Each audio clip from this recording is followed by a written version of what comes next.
Policy and Strategic Priorities meeting today at October 27th, 2021, reconvening from October 21st and 26th, 2021. This committee meeting is being convened by electronic means as authorized under Part 14 of the Procedure Bylaw.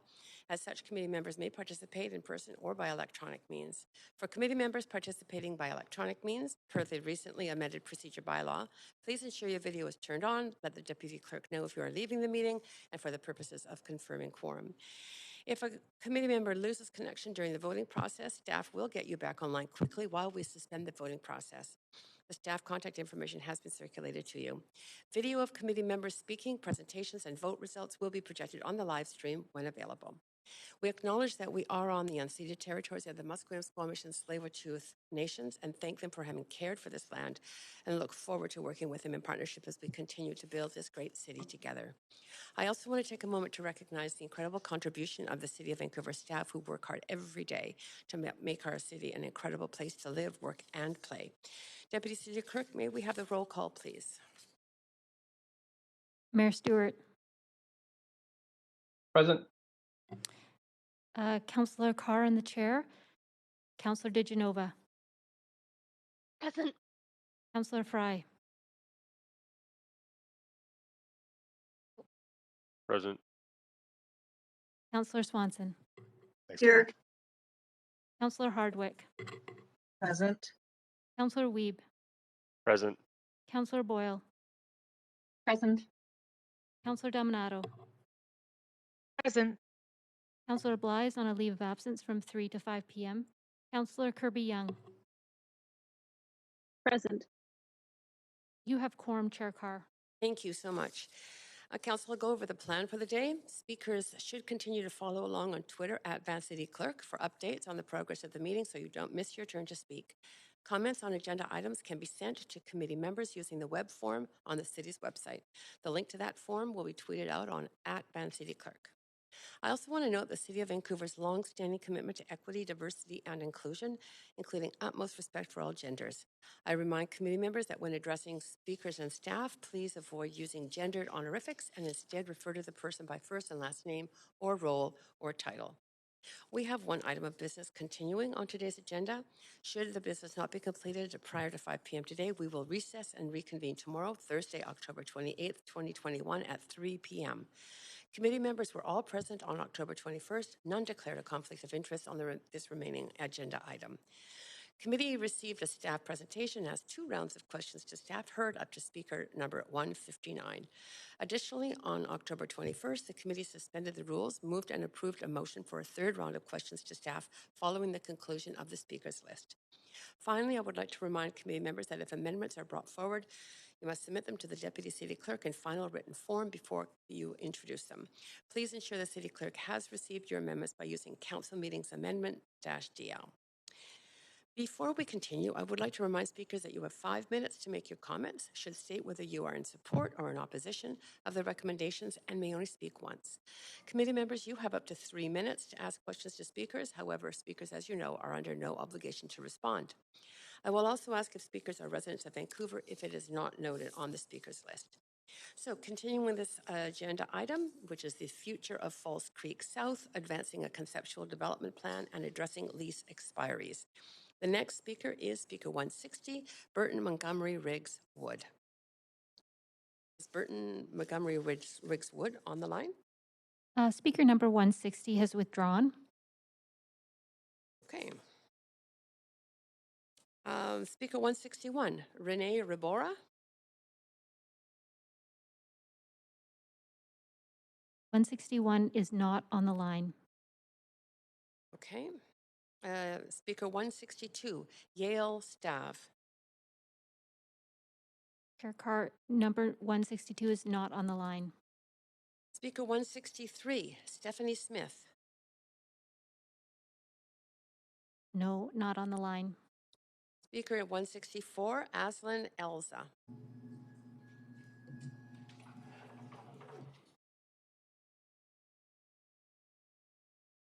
Hello, can you hear me? Yes, we can hear you just fine. This is Aslan Elsa. Oh, You're here. Yep. Well, that's wonderful. Oh, Sorry, can I take off my mask? I was so busy looking at the list, I didn't look up. Pleasure to have you in council chambers. You have up to 5 minutes to address council. You can take your mask off, yes. Hello, and thank you, Chair Carr and Council, for giving me a chance to speak today. I'm a 21-year-old student speaking in opposition of the real estate development plan put forth, or the development plan put forth by the Real Estate Department of Vancouver. I've grown up all my life in South False Creek. I remember the day that my family was accepted into a co-op here, and I was so happy biking over and meeting all the kids who would play each day in the inner courtyard of our co-op. I go to university now, and only recently have I come to realize and appreciate just how lucky I have been to grow up in such a beautiful and communal place. I wrote an essay, maybe about a year ago now, where I delved into the history of False Creek and explored South False Creek as a case study for how to design better and more sustainable communities for the future. I think that this plan put forth here is a very top-down perspective of designing a place, lacking perspective of how it will transform the spaces and community on the ground. Whereas the original vision of South False Creek was a combination of both top-down and bottom-up perspectives. Firstly, the city, and I mean, I wasn't here in 1970s, but so this might be a naive perspective, but from what I've read and researched, firstly, the city engaged citizens to collage and imagine the kinds of activities they envisioned for the future of South False Creek. Secondly, the planning department developed principles of design on a human scale and published brochures to keep the public informed and engaged in the process. Thirdly, these more down-to-earth visions were incorporated to develop not one, but at least 5 different high-level plans, high-level conceptual plans for the future of False Creek in the 1970s. Here we are only looking at one concept developed by the real estate department. Something that has agitated me throughout these discussions has been the FSR floor space ratio, which is obtained by dividing the floor space by the space of the lot. This does not include parks or streets, but it does include the shared and communal spaces inside of our co-ops and buildings. It feels like FSR serves to maximize the building footprint without respect to community density. It maximize the building footprint and density without respect to community density. I'd like to quote from False Creek's original development plan from the 1970s, where they clearly stated, and I quote, no floor space ratio. The criteria set forth in the official development plan shall be used for density and bulk controls instead of the traditional floor space ratios. Instead, they lay out qualitative criteria rather than quantitative ones. How the space should feel, not what the numbers should be. And so I urge mayor and councilors to try to consider the aspects of community and how we can create community in the spaces of our city. Do we want to maximize building density or community intensity? I think we can do both, but we need to incorporate the community in that process. Thank you.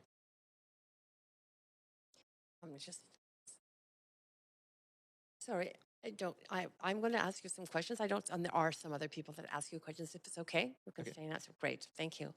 I'm very interested in where you got the information from that actually quoted about the 1970s plan, and if it's possible, if you could send a link to that to council. Yes, absolutely. I can send a link. Especially I have the a idea of PDF no of FSR. the original development plan. I couldn't find a whole lot of the kind of like historical papers. A lot of them are in the Vancouver archives, which I haven't had time to go to check out yet, but I found a PDF of the original development plan. That would be great. Good research. Thank you. Okay, thanks very much. And I'm going to move forward. More questions to you from Councillor Hardwick. Go ahead, Councillor Hardwick. I can help you with that. Just reading from from a paper on the subject. The patterns that you described enabled an understanding of the implication of the city's goals to be shared by a large informed public. The ensuing consultative process confirmed many of the insights of consultants, and its report number 3, City of Vancouver 1971A, became the working document for planning and redevelopment of the Falls Creek Basin. So that's what you're looking for, and if you're interested, I've got a lot of the original documents. Thank you for your interest in where we've come from and the importance of this model.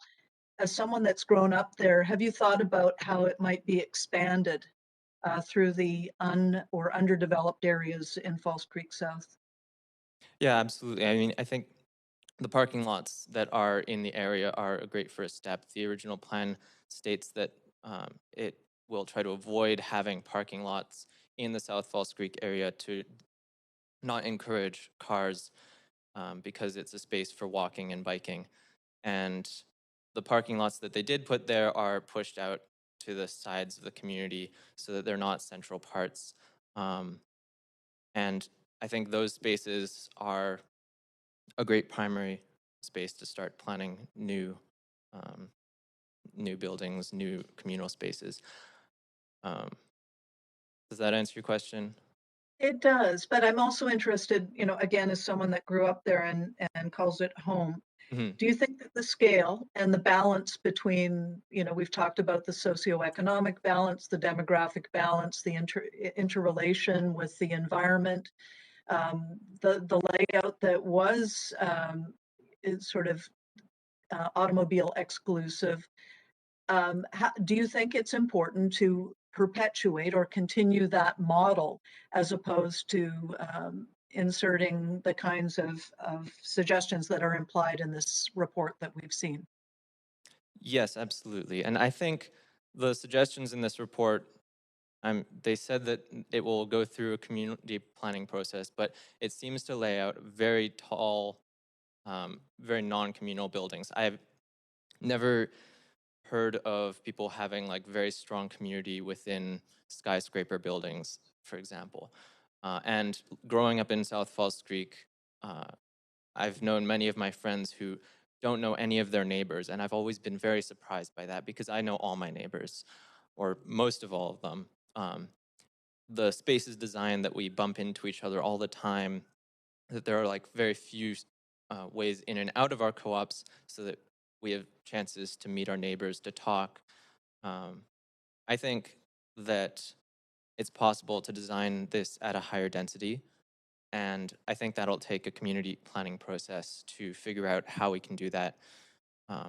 But to not aim for density's sake. The density laid out in the plan is optimizing for the number of units, but we should really be thinking about the number of people, what kinds of people we want, etc.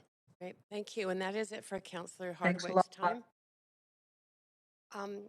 Councillor Hardwick, would you mind just speaking again? I didn't see you on the screen. I just want to make sure that your councillors are being picked up on the video screen. So would you mind just not asking another question, but thanking the speaker, perhaps? Well, I would like to thank the speaker for coming in person. I wish I was there to see you in person today. It makes a big difference, and it's great hearing from a 21-year-old on the subject. I think it shows us the importance of the demographic spectrum in Falls Creek South. Thank you, Councillor Hardwick, and thank you. That's it for your questions. Very much appreciate you coming in here to speak. It's a pleasure to have someone in council chambers. Thank you. Okay, I'm just going to ask the clerk, council, if they need any kind of break. Councillors are not showing up on the public screen. Leslie, is it something that we need to pause for or not? Oops, we're hearing, sorry. I'm getting some technical advice. Just 1 second. Do you want to speak it to council?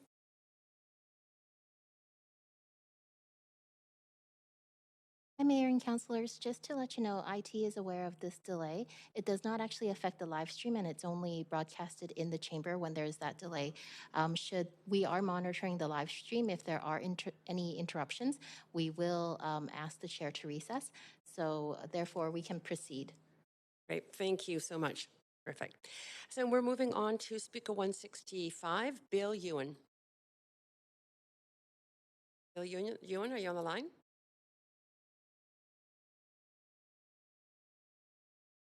Hello. Yes, we can hear you. Go ahead. Hi. So my name is Bill Yoon. I'm the Executive Director of Heritage Vancouver Society. I'm speaking in opposition. There have been questions around whether this proposal respects the original vision of False Creek South. The original vision subordinated the logic of the market to pursue housing and livability for a mix of income and social groups, including those with low incomes and those interested in co-op values. Earlier in July, you heard over 5 hours of testimony from co-op residents responding to the lease negotiations methodology. Co-op housing can't be understood as just affordable housing. It is a way of life about human cooperation, resilience, responsibility, and commitment to the well-being of others. As a collective, False Creek South took in and welcomed refugees, supported temporary modular housing when other neighborhoods fought it, and you already know about their plans for the seniors facility and adding density. There are also many smaller but no less important human gestures, like finding a cake on your doorstep from a neighbor after a bad day, or taking care of the child next door because the parents have come up against something unexpected. To a city government, what is the value of a well-functioning community with cooperative and socially motivated citizens? To a city government, what is the cost of losing a well-functioning community with cooperative and socially motivated citizens? The original vision is about these values and qualities. The ongoing expression of that vision to this day is the living community and social infrastructure that shapes the norms and behavior that animates life in False Creek South. The report you have to make a decision on is not about these values and qualities. That's clear when the very beginning slide says False Creek South's value is the prime waterfront land to be leveraged. It frames the starting point so that it seems to make perfect sense to transact business freely and in isolation from the values and qualities that make False Creek South meaningful and beneficial for our civic life and culture. The report states that the proposed plan respects the neighborhood's legacy character of building heights and green space. But there is much more than the heights and the green space. There are many parts, including the legacy of when CMHC was active in providing vulnerable Canadians with housing. And this is something that so many Canadians lament for today. This community that is embedded in the False Creek South landscape, they are the heritage. One of the most important characteristics of that heritage is that there are very strong social norms that animate life there. To a very important extent, in False Creek South, values do the work of prices. That comes from the design and layout of the buildings and space, the demographic makeup, the operation of the neighborhood association, and the integrity of the ideas that created that community. The city has a culture plan, culture shift, and a new heritage plan that intersects with each other. They predicate heritage on culture. By culture, I mean the matters of life, ways of living, how people see and engage with and behave in the world. False Creek South is a community with a distinct culture. One of the richest forms of heritage is a place where the relationship between culture and place is strong. In False Creek South, the social infrastructure keeps that relationship between culture and place strong. Heritage is not only about what you save, it's about what you create. From all the testimony, poetry, videos, and the neighborhood's own plan, you can see that the community that was created from the original view is continually creating with that pro-social view of the world intact. That is a very rich expression of heritage. This report recommends that you extend the reach of the market in a major way into a place and community that is largely created by and governed by social norms. That you extend the reach of the market into a place and community that protects people from the adverse effects of the market. It implies that it makes perfect sense to do so. From the perspective of good community planning and good heritage planning, I can agree that that is the right starting point. It does not have the information that tells you what False Creek South means in order to make good decisions about how the plan change. I would agree that the report be taken for information only. Thank you. Thank you very much. You were very clear. There are no questions, but I just want to really thank you for taking the time to speak to us. Thank you. Thank you. Speaker 166 is Catherine Joyce. Good afternoon. Hello. Yes, we can hear you clearly. Hello. Splendid. Thank you. Thank you to the council, the mayor, and the chairman, and to the First Nations on whose unceded territory I'm making this comment. Many very well-informed people have spoken to you about the details of the plan over the last few days, the map, the cost, the transport, the schools, and their experiences. I would like to spend my 5 minutes asking you to think about your legacy as members of this council, what it means for you to represent the people of Vancouver in this important matter. Vancouver is a young city, and there are issues that arise when leases expire here are new issues. The decisions you make, the processes of consultation that you undertake, and the importance you give to community versus the profit that could be made in the short term, those will be a precedent, and that precedent will be referred to when every lease expires in this city in the private sector where there is far less control. As leaders and representatives of the people of Vancouver, you are responsible for shaping the future of the city for everyone. If you treat the residents of South False Creek with respect and consideration, it will not only affect their lives beyond measure in most cases, but also it will set a benchmark for every leaseholder and tenant in the future. If you decide that shoving aside the differently able, the elderly, the less well-off, and heaping them on the other side of the tracks because big money is to be made where the best views are, and that will establish that money is the single and most important factor at play in the development of a city. If you want your city to be an international poster for the profit in property development and in segregated communities, then you'll have some competition from cities like London or Chicago, where the only people who actually live in the heart of the city are the super rich who visit from time to time, and those who are so poor they really don't care which sidewalks they sleep on. You have a chance to stop that from happening here, a chance to say loudly and firmly that what makes Vancouver a great city, the one that wins all those awards, is a healthy environment. Healthy because we have clean air and lovely views, certainly, but an environment is more than that. It's diversity and a respectful community. It is not sustainable to take an area that works so well that academics and planners from around the world come to study it because it is such a success, and instead of reinforcing that success, tear it down, wasting the physical resources, breaking up the communities, and throw up more market-price rentals that can only be contemplated by households with two very high incomes and no dependents. I realize this is not about personal gain, personal profit. The city needs to finance projects across the board, but a short-term flash of money will not answer that need, however appealing it might look right now. I was a Londoner for many years, and I've seen firsthand that gutting communities for the sake of short-term profit doesn't work. The results from selling off the social housing in the 80s under Thatcher are devastating. If you want your city to be more than that, more than a narrow dormitory for a group of privileged individuals and an investment opportunity for questionable international cash, then I plead with you to listen to the Replan Group, listen to the community, give leaseholds and co-op tenants a fair hearing and some certainty about their homes and lives, and let this amazing area stay as the lungs and the human soul of our beautiful city. Thank you for listening. Thank you for your time. And thank you for your time and for your conveyance of thoughts to the whole council on this issue. Thank you very much. There are no questions. We're moving on to Speaker 167, Suzanne Cruikshank. Speaker 167 has withdrawn. Okay, thank you. This is me. Oh, are you Suzanne Cruikshank? Hello? Oh, hi there. This is Lorraine Smith for 168. Okay, sorry. Yeah, that's fine. You are the next speaker.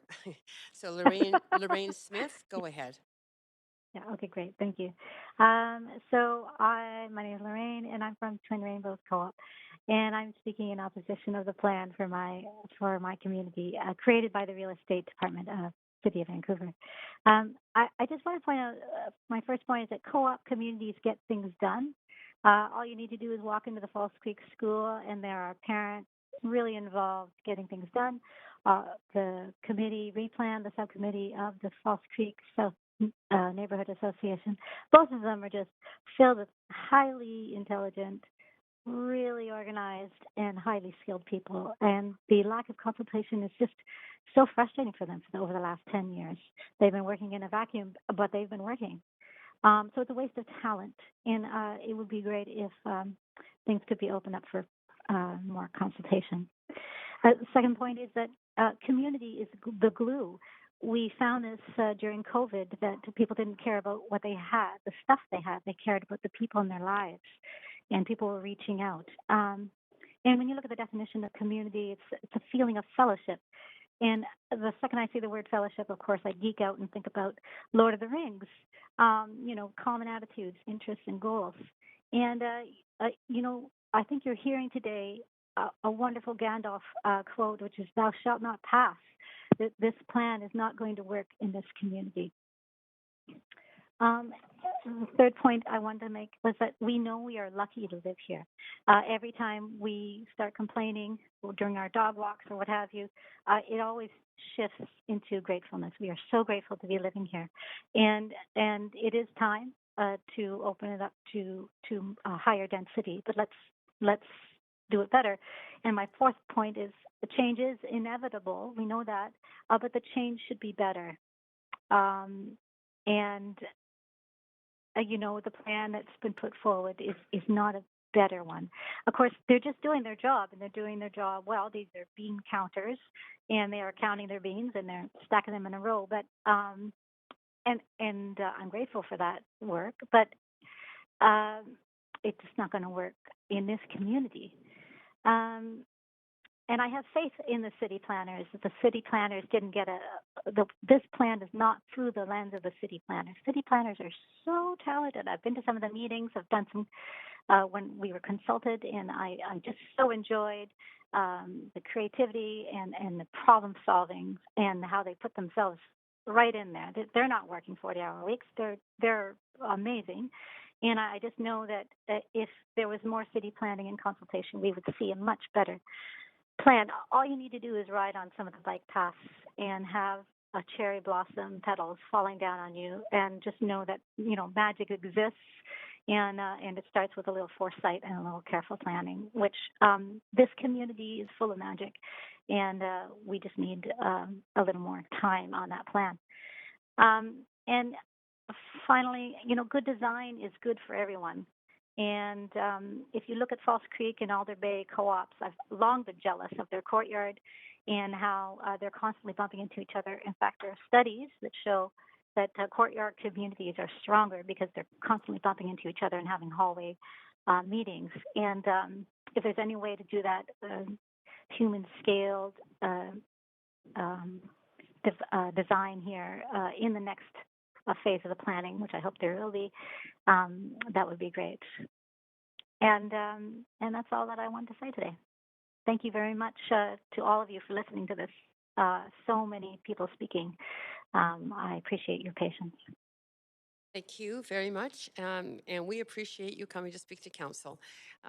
There are no questions. It was very clear, your presentation. So thanks again. Thank you. Speaker 169, Norma Jean McCallan. Hello. Yes, we hear you.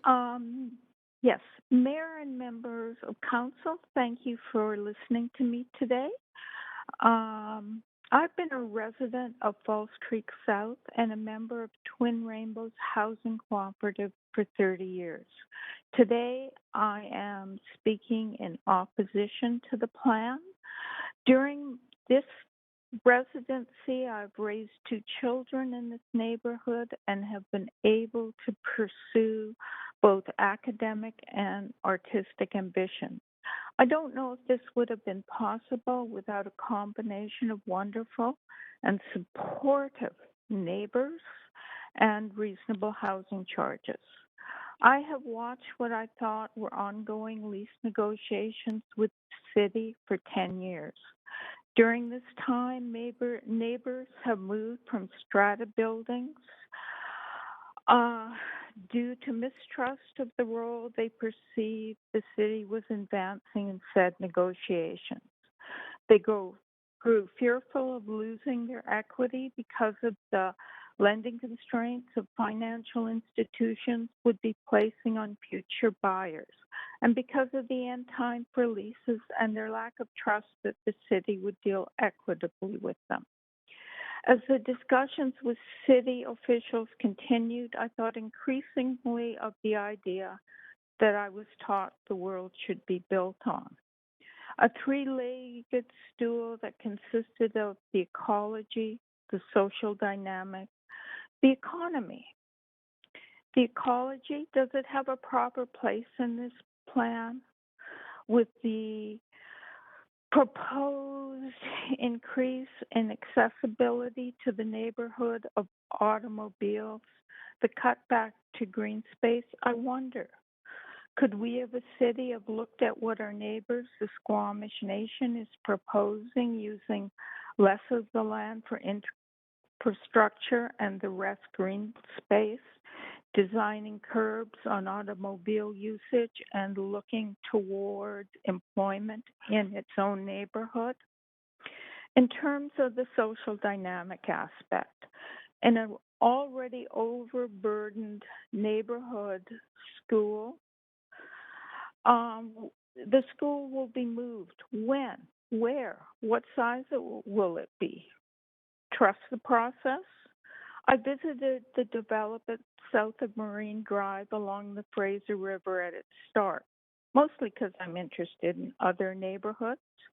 No school, no local shopping in the beginning. The local shopping was 49th and Fraser, and the school the other side of Marine Drive. The concept of neighborhood seems lost from this plan. You have given a tacit guarantee of continuing to house low and middle income residents in other locations, but only if the senior governments offer funding for this housing. This completely ignores the important ties of community already built up and points to a concept that if your income is not high, housing stability is the norm. Consider that you are now going to completely restructure a working community and segregate it according to a development concept I thought was discontinued in the 70s. When you completely house one type of economic group in one location instead of the mixture we have now. It also points to a lack of housing. I have a privilege to live in cooperative housing. I have heard much about what a great economic resource this location is. This has been brought about by a great original plan and the residents who took a chance on a new concept for Vancouver. During this time, we as residents have paid both our leases and taxes. While we have been given the advantage of this great location, no one knew how successful this plan would be or if it would work. I feel disregarded by people who seem to think that if you picked a housing model that was part of the accepted economic norm, you were simply that, regarded. And if you could just wrap up, you're very well. You've just gone over time, so if you have a sentence or more. I am so sorry. That's okay. Okay. Okay. Well, Thank you. Thank you very much. That you spoke very clearly. So I really appreciate you coming to speak to council. Thank you. Thank you. So we are, Speaker 170 has withdrawn. As per section 7.4A of the amended procedure bylaw, I will now go through the list of speakers that have missed their turn. I'm going to start with Speaker 8, Ward Stirrett.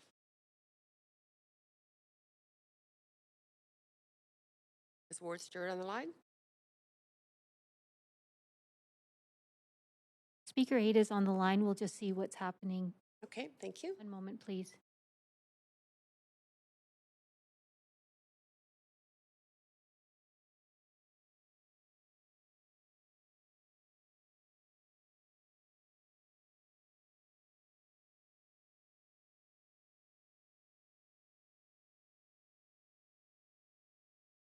Apologies, Chair Carr. Speaker 8 is not on the line, but Speaker 9 is. Okay. Speaker 9, Brian Heath. Good afternoon. Yes, we can hear you clearly. Go ahead, up to 5 minutes. Thank you, Mayor and Councilors. My name is Brian Heath. I live in Falls Creek South with my wife and 2 teenage sons. We support the recommendation, but with a caveat, which I shall explain. You've heard from many articulate speakers on why the development concept proposed by your real estate department should be accepted as a valid stakeholder's position that the council should direct your planning department to be put back in charge of developing a community-first vision for Falls Creek South. We agree with that. I'm going to use my 5 minutes to offer an additional perspective as a strata owner. We moved here in 2007 from Edmonton. We were drawn to the community's uniqueness. It was one of the few neighborhoods we could afford to buy into at the time. The advantage of the lease was that you don't have to buy the land. You're just buying the right to rent it. That makes it more affordable. Of course, we know there's no free ride on leases, as some might suggest. We do not get to participate in rising land values. Our freehold neighbors' house prices have more than tripled since 2007. Ours is not, but that's part of the deal. In fact, notwithstanding, the current mortgage situation with unresolved lease extensions, leasehold real estate prices remain among the most affordable in the city, which has otherwise seen real estate values become unaffordable.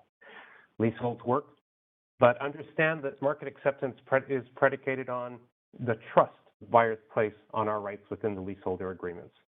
So why would anyone buy a lease? With the legal right to live on leasehold land, it's an asset. It underpins our investment in the building itself. The ability to sell that lease when we move or retire means we're investing in an asset that protects our savings. Remember, the majority of Canadians regard their home as their largest retirement asset. This is no different for lease owners who may not own the land, but we do own the building and the right to live on the land. And so what happens when the leases end?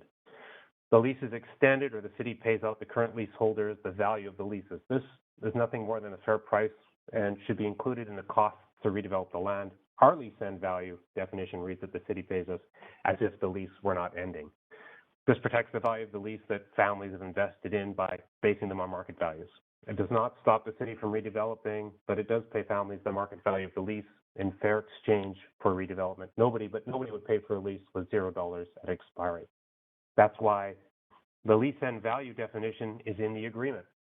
It was required to entice the first generation of buyers and all those who followed, including us, to buy into this arrangement. Now, every one of you has an opinion on how these leases should be valued, but market proof is easy to find. Every strata sale over the last 30 years has been at a premium to the building value. The premium is the market value of the lease itself. That's money each of us has paid based on the lease end value definition. And I know nobody wants to talk about lease end values because, your real estate department and strata owners' positions are so diametrically opposed. It would be most financially beneficial for real estate to interpret lease end value at zero. But understand that at the other end of that debate are families and lifetimes of earnings that have gone into maintenance, renovations, paying mortgages, lease prepayments, and the trust that one day we'd be able to recoup that value once we sell, to the next generation. Most think that we should just be quiet about it, as if the lease end value won't be front and center with your real estate department in the coming negotiation. But understand this, lease end values are not just any issue. They are the gating issue to this whole plan. Nothing gets done without their resolution. Pretending otherwise is ridiculous. The leases represent part of our retirements, not some windfall, but the fair price of an asset we've spent years paying for. It's an issue many of us will go to court for to ensure our retirements are not lost. I know the SLS simple plan to extend leases, it smartly avoids the lease end value issue and is probably the most practical proposal on the table, but this recommendation lacks that direction from council. The real estate's recommendation is an open-ended ticket for city staff to start negotiations, not conclude them. I know that lease end values are a sticking point nobody wants to talk about, and if parties cannot come to an agreement on them, we'll not get to step one in this redevelopment plan. You will not get a quick win on affordable housing via banks offering standard mortgages on these properties. All of this will stop before it begins. The reality is either a successful lease extension negotiation or years of inaction followed by years of class action lawsuits. All parties need resolution on this, including future buyers the real estate department wants to attract as part of this redevelopment. It'd be a huge loss to the opportunity in front of us. So how can we avoid it? I humbly suggest that the city add a caveat to this recommendation, a requirement that all leasehold negotiations are to be completed in 6 months or be subject to binding arbitration. Put some teeth into resolving the lease extensions with a timeline and consequence where both parties are incentivized to come to a quick conclusion or head to arbitration with a fair but unguaranteed outcome. My guess is, look, we'll probably end up at a simple extension without any other changes to the leases as the easiest outcome everyone can live with.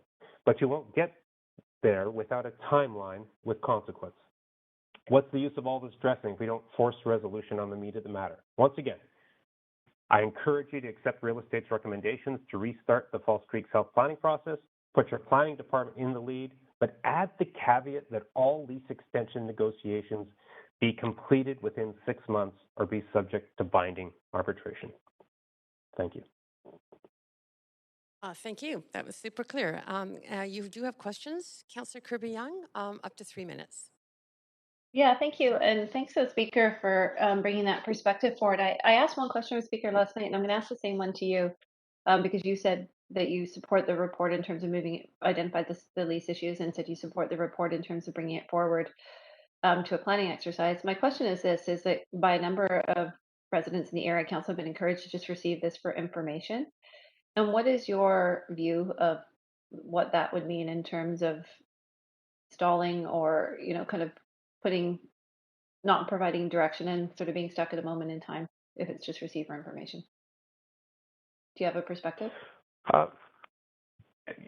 So I think, look, the city is the owner of the land. I think it's important that real estate have, a seat at the table in terms of, what they're trying to propose and move forward with. I think it has to fit within the planning process. But that planning process, which I know was moving forward, till it was stopped, I think, in 2018, gets stuck without a resolution on lease extensions. And that's been the problem. There's nothing that forces resolution on lease extensions. Just let's start negotiating. And what you need to do as a council is really, put a timeline in place for those negotiations to be completed. I think that's the real gating issue, are the lease negotiations. Yeah, I think you've identified a really salient point. And do you specifically favor lease extensions or lease fulfillment? Do you have a perspective between the two? I think lease extensions are the easiest way to to resolve it. I know there's the simple plan that SLS has put forward. I do think that both parties have to sit and talk to each other and negotiate this, but with a timeline. And a timeline to me, a timeline that has teeth is one that pushes it to third-party arbitration. And trust me, nobody wants it on either side. Folks on the city side, real estate wouldn't want that. And I know folks, there's a lot of folks on the strata lease owners side that would not want that. But it is what forces resolution, and that's the only thing that's going to force this resolution to happen. And then that resolution will put False Creek South planning on a solid foundation to move forward. Okay, that's very clear. I really appreciate you expanding on that. Thanks very much for speaking. Yeah, sorry. Yeah, yes, not sorry. You did that perfect timing, Councillor Kirby-Young. Thank you very much for those questions, and thank you very much, Speaker, for taking the time to speak so clearly to us. We are moving on to, again, we're doing the speakers who missed their turn. Number 30, Danielle Eisenberg. Speaker 30 is not on the line. Okay. Speaker 33, Margaret Clark. Not on the line. Speaker 44, Patricia Martin. Speaker 44 has withdrawn. Thank you. Speaker 57, Sarah Jameson. Hey, Mom, it'll be soon. Is this Sarah Jameson's son?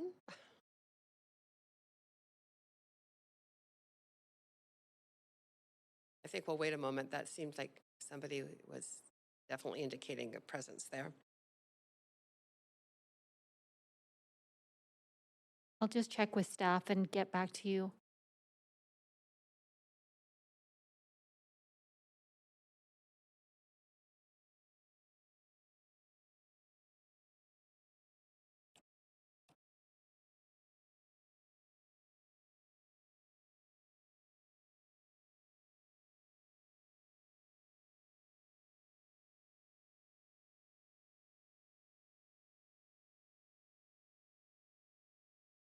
Speaker 57 is on the line. Okay, Sarah Jameson. Can you hear me okay? Yes, we can hear you perfectly. Okay, brilliant. I was saying, can you hear me over and over again? Go ahead for up to 5 minutes. Wonderful, thank you. Thank you very much for this opportunity to speak, and thank you all for so graciously listening to hours and hours of speakers. My name is Sarah Jameson, and I am a resident in the False Creek South community. I want to speak against the proposed plan for the redevelopment of False Creek South. Although other speakers have brought up important criticisms that I agree with, I want to use my time today to speak against its proportional reduction of cooperative housing in False Creek South. I recognize that the proposed plan increases the number of cooperative housing units, but it decreases the proportion of cooperative housing, and I think this will be of great detriment to the community. As I speak, I am intentionally using the word cooperative instead of co-op, because I find that cooperative housing gets lumped in with nonprofit housing, and the distinct and important aspects of what it means to live cooperatively gets lost. I understand why. I used to think of low-income housing and cooperative housing as essentially the same thing. I grew up in a suburb of the Lower Mainland, and I was not exposed to cooperative housing in my early life. But having been fortunate enough to live in a cooperative housing community in False Creek South over the past 5.5 years, I have come to appreciate how much I did not understand about what it means to live cooperatively. Yes, it means taking profit out of the housing equation, and that results in lower housing costs. I avoid using the word affordable because I believe it is another problematic concept in this context. What does it mean to be affordable? There is no simple answer. With respect to market rentals, it appears to mean that people can scrape together enough money each month to pay for rent. Without a need for others to profit on our homes, cooperative housing can provide much more than that. Cooperative housing provides a deep and sustainable type of affordability that gives people space to invest in their lives, in their family, and in their community. As an example, many women in my cooperative housing community, myself included, have returned to school after having children to pursue professional development as they re-engage in the workforce. Cooperative housing makes this feasible. But cooperative housing is much, much more than a means of creating the space in people's lives to learn and engage. Cooperative housing means committing to working together. It means knowing your neighbors. It means working with people who have different opinions, values, and backgrounds.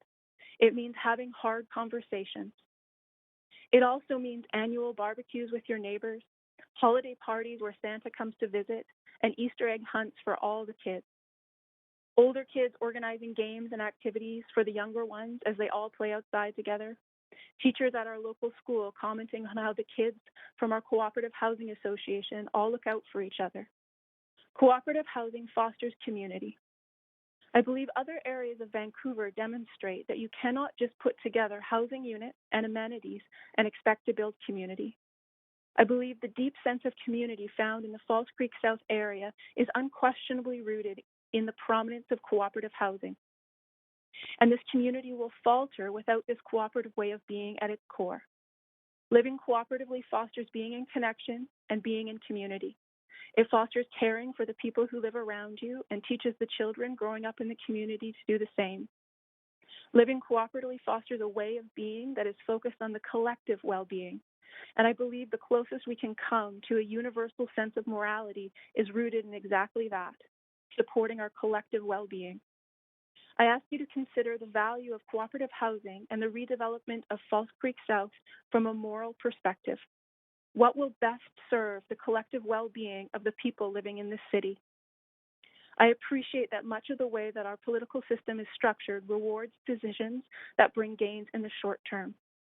I ask you to courageously put the politics aside and think about the legacy you want to leave in your work. False Creek South has received international acclaim for its success. It is a diverse and beautiful community.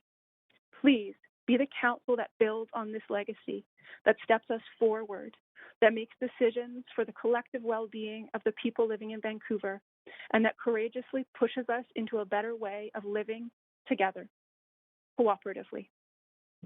Thank you very much for this opportunity to speak. Great, thank you. Wonderfully timed and very clear. There are no questions for you, but I very much appreciate you being here. I know all of Councillor does. Thank you. Thank you very much. Okay, moving along to Speaker 63, Patrick Condon. Hello, Mayor and Council. Thanks for this opportunity to be able to speak to this issue today. I don't really have much to add to the really heartwarming and moving stories of those who live in Falls Creek South. I'll let them speak for themselves. I do live in Vancouver. I don't live in Falls Creek South, but I wish I did. I am opposed to this report for many of the reasons that have already been stated, particularly those of the residents.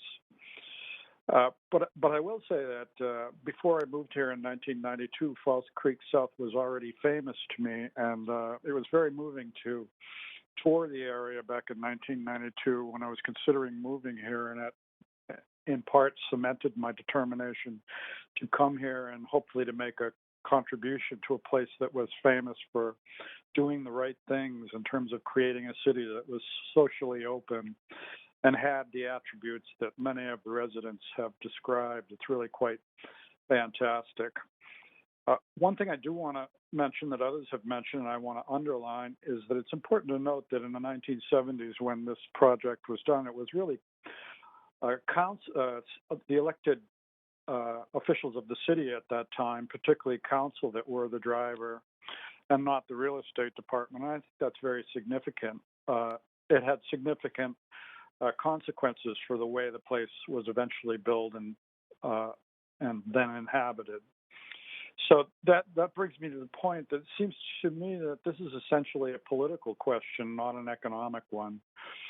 It's certainly not a real estate question. It's a political question that pertains to what kind of city was Vancouver and what kind of city will it continue to be. The city has plenty of market housing that is entirely unaffordable by working families, both rental and strata. It seems that this is not the place, nor do we have much necessity of adding that type of housing to the city's inventory of housing. What we don't have is any affordable housing or no growth in new affordable housing, and particularly for our young wage-earning families who are being essentially forced out of the city in large numbers these days. So it seems to me that given that the city owns the land, council can choose, should they want to, make a political decision that all new housing that is added to the site could be self-supporting, non-market housing, which would be affordable. The fact that the financials underlying this report are hidden from the public make it very, very difficult or nearly impossible to evaluate the motivations driving this plan, and I would recommend that those financial underpinnings be made public. Finally, this council can make this essentially political, and it is not an exaggeration to say this is truly an existential decision about the future of the city and set the direction for this city for the next half century the same way the council of the 1970s set the direction for this city in the last half century. As Richard Evans of Replan has said, Falls Creek South is not the problem, it's the solution. It's a model solution that can solve our ongoing housing crisis if it is expanded not just at Falls Creek South, but in other parts of the city as well. I thank you for your time and your attention to this matter. Thank you so much. If you don't mind hanging on to your line, you do have questions. Sure. Great, thank you. Councillor Hardwick, over to you for up to 3 minutes. Hi, Patrick. Question. Is it, in your view, possible to expand the number of non-market options without government subsidy? Yes, well, yes, I think it is. And that's why I alluded to the fact that the financials are hidden. Given the fact that the city owns the land entirely, outright, the land component factor, which is the real reason why our housing in the city is so unaffordable, can be mitigated even to the point of having a zero consequence in the development of new housing. As Mark Lee of the Canadian Centre for Policy Alternatives has pointed out in his very extensive study of this issue, he finds that with affordable rents, and I'll mention what they would be in a moment. With affordable rents, you can amortize the cost of construction and ongoing maintenance just from the rents that would be drawn from an affordable building that would be built on that site or anywhere else in the city where land prices could be mitigated.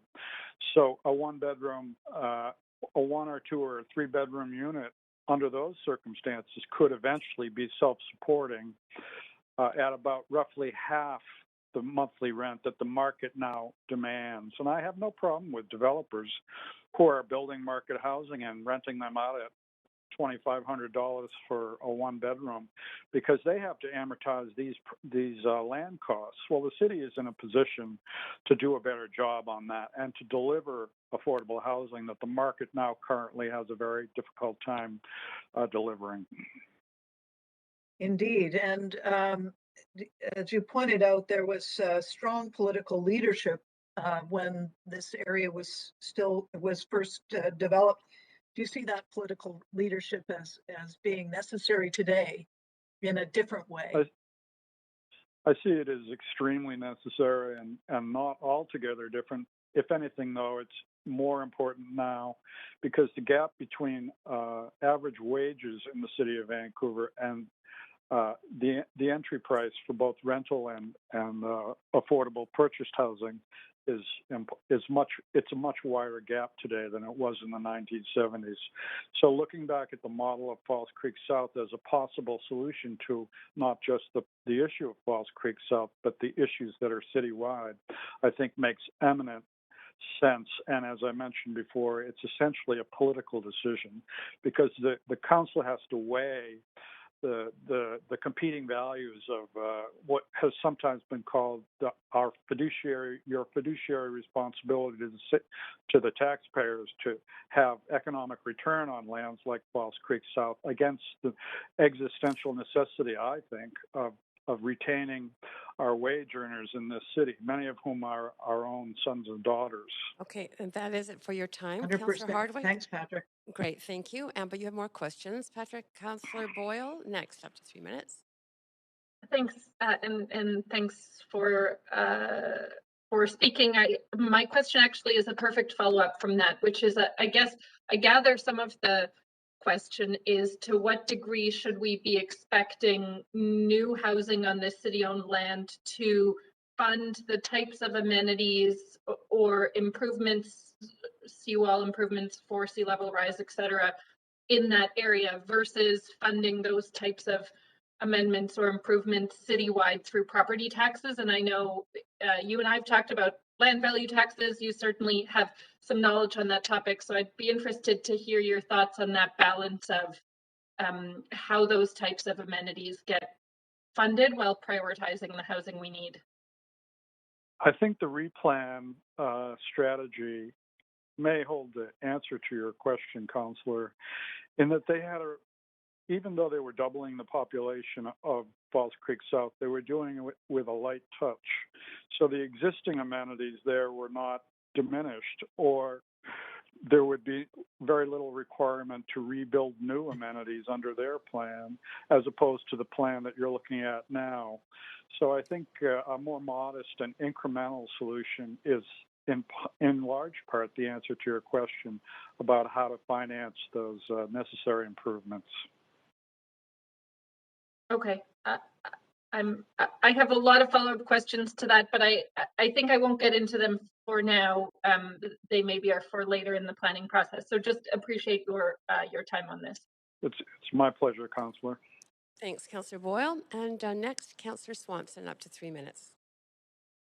Yeah, thanks for phoning in, Patrick. So there's this theory that more rental housing, even if it's expensive, or even more condos are better than not having more housing, because that somehow contributes to affordability. Do you think that theory is at work at all with the concept plan put forward that we're looking at here? I do. I think that it is a huge debate ongoing now in the city of Vancouver and other cities around the world, whether or not just simply adding supply is the answer to the housing affordability issue. So that's the debate that council is faced with, is the efficacy of that strategy. I myself don't support the idea that new supply is de facto a good thing and will have a mitigating a consequence for either rental or housing purchase prices. It doesn't seem to be evident in the city of Vancouver, certainly, that after 30 years of adding supply, we've seen a tripling of the price of our housing units and a doubling of market rents. And largely that's driven by not an issue of how much building we're supplying, but how much inflation we're seeing in the price of land for development. That's why the land question here at Falls Creek South is so crucial. The land component of building or providing market rental is so high now that it's twice the value per square foot in land cost as in construction costs, and that's why market rental under present circumstances cannot come even close to being affordable to average wage earners. Market rental ends up being only affordable to the top 10% of wage earners in our city, that's the jaws of the dilemma that you as members of council are confronted with. And Falls Creek South is a perfect example of a possible solution.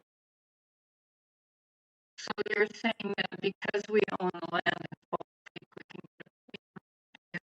because you own the land, units can be affordable. Yes, because you own the land component of building housing has been rendered under your jurisdiction. It's impossible for council to directly do anything about the cost of land in the city of Vancouver and other locations through your planning policies that you adjudicate all the time. But here in this case, because you own the land, the nettlesome problem of land price is wonderfully in your control.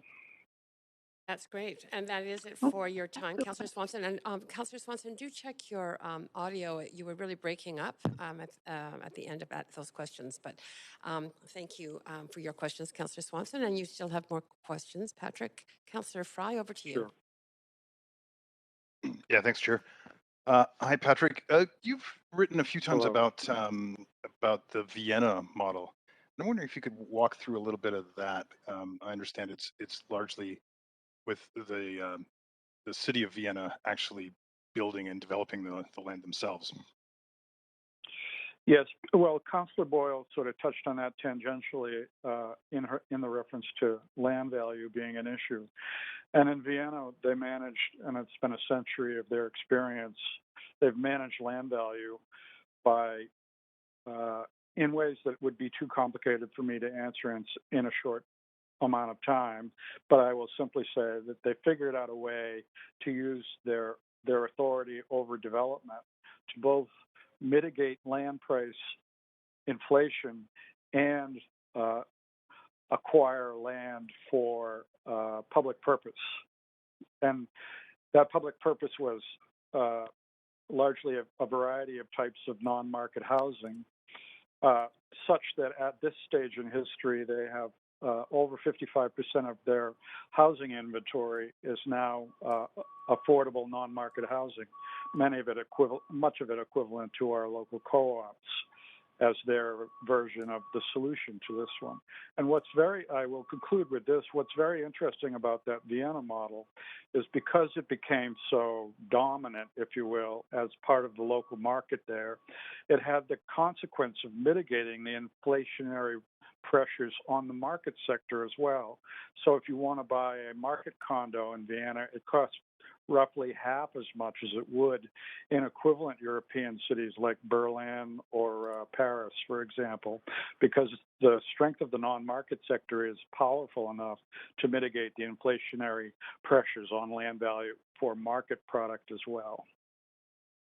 So my understanding of the Vienna model also was that they went with more open space, more kind of parks and gardens, and deeper FSR. Is that applicable here? Well, I think that Falls Creek South is our local example of what that tends to look like. They also, they also use the courtyard model for a lot of their housing, which was referenced many times very movingly, particularly by the young adults who've spoken to you, who grew up there and now looking back realize what a miracle their upbringing was under those circumstances. So Vienna similarly has used a mid-rise model.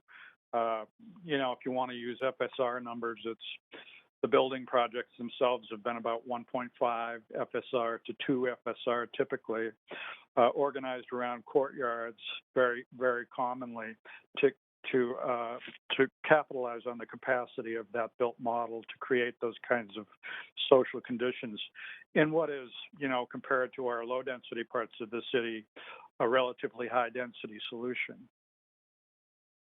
Right. I'm out of time. Thanks, Patrick. You are, Sure. thank you. And that is it for your questions.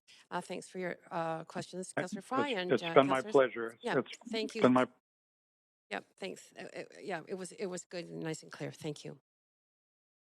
Speaker 74, Robert Ringer. Hello, can you hear me? Yes, perfectly. Go ahead, up to 5 minutes. I'm opposed to the real estate plan. I've been a strata leasehold resident of Falls Creek South since 1982. Many think that shows I'm stupid because I missed out on the enormous tax-free capital gains I would have had made from any freehold home purchase anywhere in Vancouver. But I really wanted to live in this community, and I've really enjoyed it. As a professional city planner, I greatly admire what the city created here, and I don't want to see it destroyed. I hope that council will get planning for Falls Creek South back on track by picking up where the neighborhood planning process was paused in 2018. That means, 1, receive this report and plan as information only. 2, extend the leases. 3, then restart the neighborhood planning process from 2018 with an emphasis on rapid development of the vacant land, including the large empty city site just east of the Cambie Bridge. I'm asking you not to endorse the real estate plan because its core is to demolish and redevelop the existing housing and community. The underlying concept is gentrification. The land is now too good, too valuable for its current residents, so they are to be evicted and resettled to take advantage of the opportunity to redevelop the land, mostly for market housing for wealthier residents. The real estate consultant and staff have a development pro forma that shows that the recommended demolish and redevelop plan is financially feasible, possibly even making money for the city. The pro forma is confidential. Council and the public are not allowed to see it. No matter. It doubtless contains high-level and risky assumptions about unknowable costs, such as environmental remediation and the cost premiums for constructing new infrastructure and buildings on a site with such poor load-bearing capacity. We know from experience that development pro formas for Falls Creek are fraught with risk for the landowners. In the case of both the north shore of Falls Creek and the Olympic Village, the public landowners, province and city, received no net monetary return for the land they sold freehold for development. That's even though the development was mostly for expensive market housing for the affluent and wealthy. In those cases, there was nevertheless some public benefit. The land had been vacant and development created wonderful new public amenities. The situation in Falls Creek South is far riskier. The pro forma includes the demolition of a thriving model community which has already provided wonderful existing amenities, park and seawall for the general public. In other words, there is more to lose and less to gain than in the other two cases. It also needs to be acknowledged that, unlike the False Creek South model community, the North Shore and Olympic Village developments have not provided as much affordable housing as initially promised.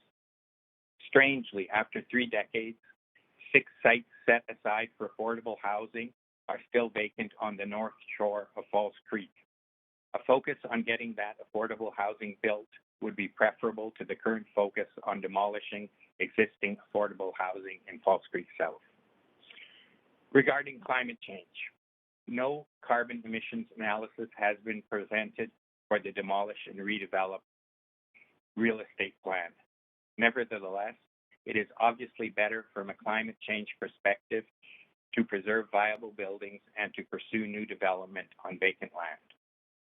Since I seem to have some time left, I want to provide a breakdown of the often cited 80 acres the city owns in False Creek South.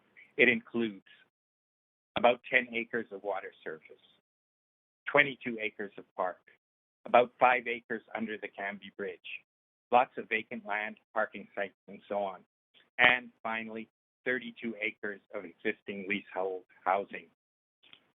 Of the above, the inclusion of water surface and the land under the bridge surprised me, but that's what was shown on the map of the 80 acres that the deputy city manager sent me. I think there's been a real lack of clarity about what the 80 acres of city-owned land actually consists of. Thank you. Great, thank you. And if you don't mind holding on to the line, you do have questions. Councillor Hardwick, go ahead. Thank you, Robert. Very thorough. Could you tell us what your background is, judging from your vocabulary? I'm a city planner, retired. I worked for a long time as a senior development planner in the city of Burnaby. I've also done consulting for the city of New Westminster, again for proposed developments. As a planner, have you looked at large-scale mega plans in the past? Very much so. For example, I was a city of Burnaby's lead planner for the university leasehold development at Simon Fraser University. Some of the same consultants.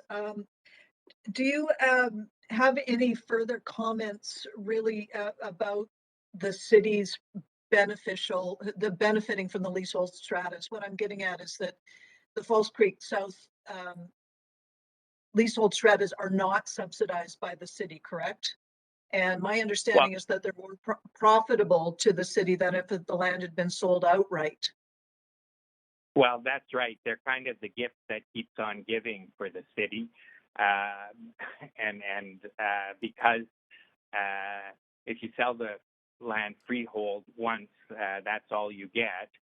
But in terms of selling it leasehold, whenever new rents are set, the inflationary value of the land goes back to the city. So in a strange way, the city really profits from the leasehold approach.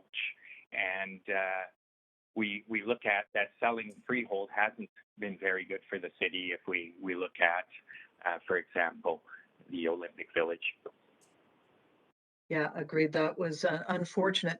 Do you see there that there's opportunities for extending this model outside of False Creek, understanding that we would maximize it within the existing available land? Do you see this as something that could be applicable in other city-owned land? I think it would be, but right now, in terms of shilly-shallying around with the lease extensions, and in fact, kind of the debate on what the lease end values means, there's a potential that there'll be market resistance if it looks like the city doesn't treat the leasehold stratas fairly. Any final words on the relationship with as the city as the landowner and regulator versus dealing with development Well, in the I two think relationships? And you'll have to answer very, very quickly because Councillor Hardwick is out of time. the land planning regulation interest should come first, and then the city as a landowner should kind of operate and be treated just as any private landowner would be, so that the planning retains its integrity. Great.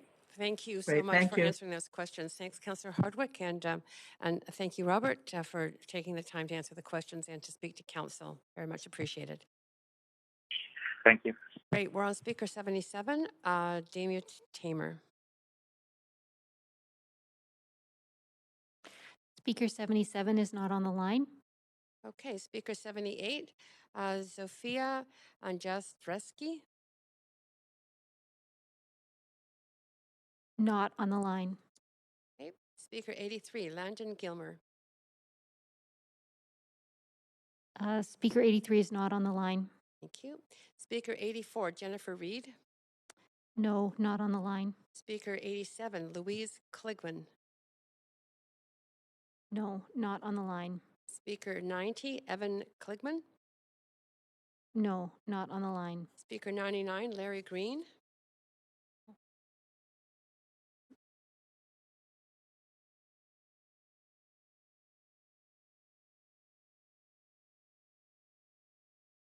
This is City Moderator. We have speaker 92 on the line. Oh. Hi. I had an incorrect list. I'm sorry. This is speaker 92, is it? Yes. Okay, and can you just... Hello. Yeah, go ahead. You have up to 5 minutes to talk to council. Thank you. Thank you very much, and I hope, be very brief. I gratefully acknowledge the Musqueam, Squamish, and Tsleil-Waututh Nations on whose land I am privileged to live today. And thank you, Mayor, Chairperson Carr, and councillors for this opportunity to speak. My name is Susan Donnell, and I am a Vancouverite. I've spent over 60 years as a Vancouverite. I have lived in many of our neighborhoods: Kitts, West End, East End, Point Grey, Marpole, and now for the past 7 years in False Creek South. I think of myself as a Vancouverite, and that is the first point that I would like to make. During the online forums, the city presentation was introduced with the words, "We need to consider the needs of the city versus the needs of the residents of False Creek." Versus was the actual word used, and this completely startled me. Are not the residents of False Creek South also part of the city of Vancouver? Now that I live here, am I no longer a Vancouverite? I feel I need to bring this up and remind council that the people who live in False Creek South are Vancouverites, not some strange alien community, but citizens of our city who live, work, go to school, play, and contribute to this city in many ways. And that these people also need affordable housing and have concerns for their neighborhood that are the same concerns as in the broader city as a whole. They too deserve the city's protection and nurturance. They too need affordable housing. And luckily, everyone in False Creek has affordable housing, something that I would hope the city would preserve in building more.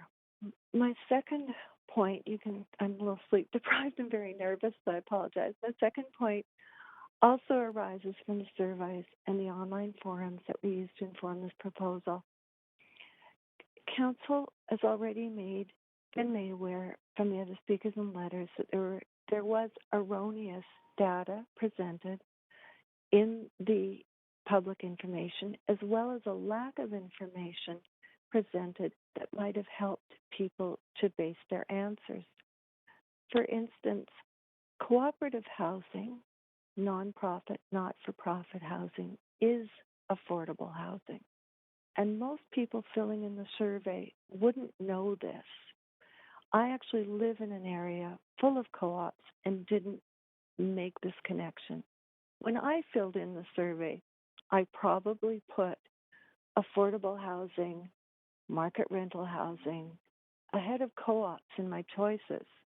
Out of ignorance, I realize now, because market housing is never affordable housing in Vancouver, and it can't be affordable housing in Vancouver because it is driven by profit and not by the personal values. I come from a social science background, and the methodology of this study was deeply flawed. This is not a fault of the people who did it. I'm no ill will to them, but it is market research, and it is based on a lot of misinformation.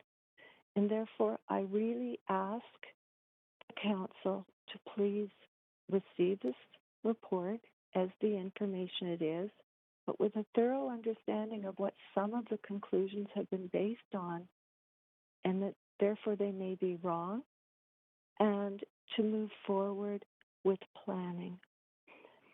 The other point is, yes, the city needs more affordable housing, and I'd like to end by echoing the young man who said, don't tear down False Creek South. Build more False Creek Souths all over the city. We can't fix the housing crisis in Vancouver in one neighborhood, but we can fix it with bigger vision and throughout the city. Thank you very much for listening. Thank you very much. And you didn't sound nervous at all. You sounded. Oh my gosh. I I'm extremely nervous and I haven't slept. No, Because I'm also a family caregiver, so this has been hard to fit in. Thank you. You did very well. I really appreciate you taking the time to speak to us. Thank you. Yes. Have a good evening. Speaker 99, Larry Green. Speaker 99 is not on the line. Speaker 102, Chris Yakimov. Hello? Yes, we can hear you clearly. Go ahead. Up to 5 minutes to speak to council. Wonderful. Thank you for the opportunity to speak today. My name is Chris Yakimov. I use he, him pronouns, and I've lived in Vancouver since my family moved here 43 years ago when I was 4 years old. I'm a member of the False Creek Cooperative Housing Association, but I rented in this city for almost 25 years before landing in the co-op. When we got in, it was the first time I'd ever felt any hope that I might be able to stay in Vancouver.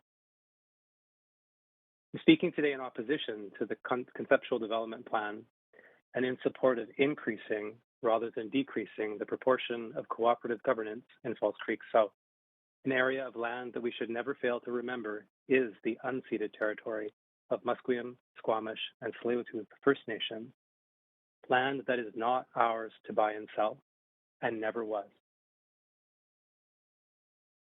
I know that that kind of clear statement is not in itself a viable strategy for managing the complexity of our current situation, but it can help us define a shared vision for this process that is more worthy of the magic that was created here once and that lives on today.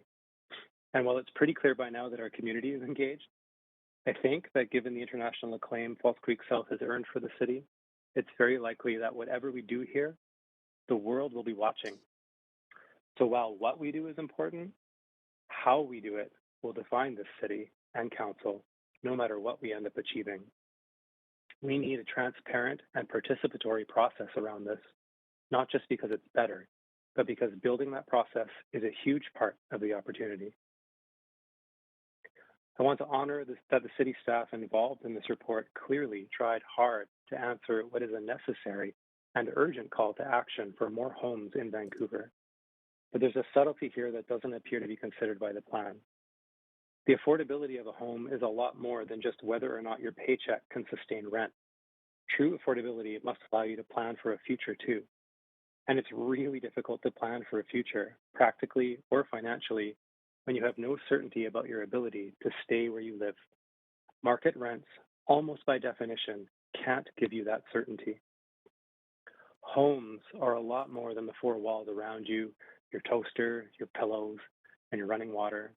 Houses can be that, but homes are the feeling that the other humans around you have your back, that you can borrow an egg or lend laundry money, that your kids can run out into the world and come back.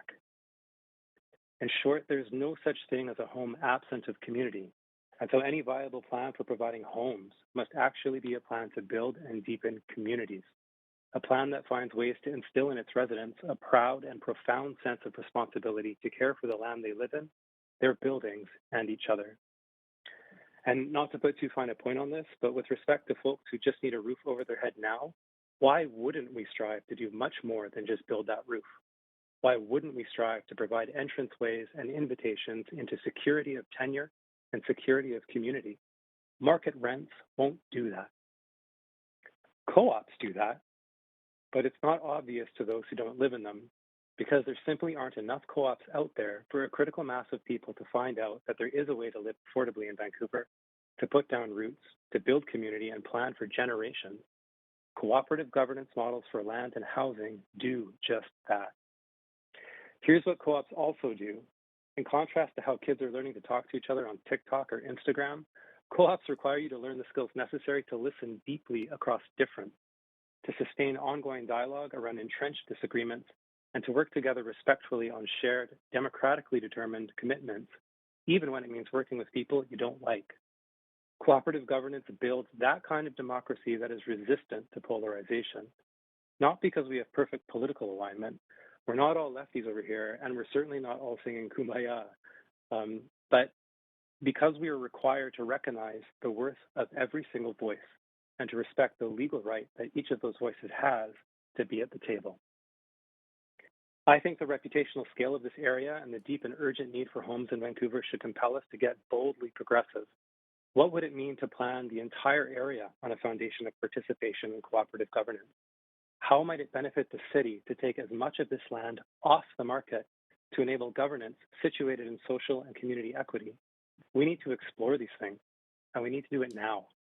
The city has not tried to scale the cooperative model, but we should, and this is the moment. Mayor and Council, please reject this plan, but embrace this opportunity to engage transparently with False Creek South and to deepen its legacy of social innovation. Bring First Nations to the table, grow cooperative land governance, and let's show the world again how to create equitable, sustainable, democratic communities that are rooted in justice and that thrive. Great. Thank you. Thank you very much. Very clear. Councillor Hardwick has questions for you, though. Councillor Hardwick, go ahead. Thank you very much, Chris. As you may know, the original development around False Creek South involved a lot of collaboration. It was, again, in response, I think, to sort of a top-down corporate model of governance, a civic governance model that was much more collaborative and participatory.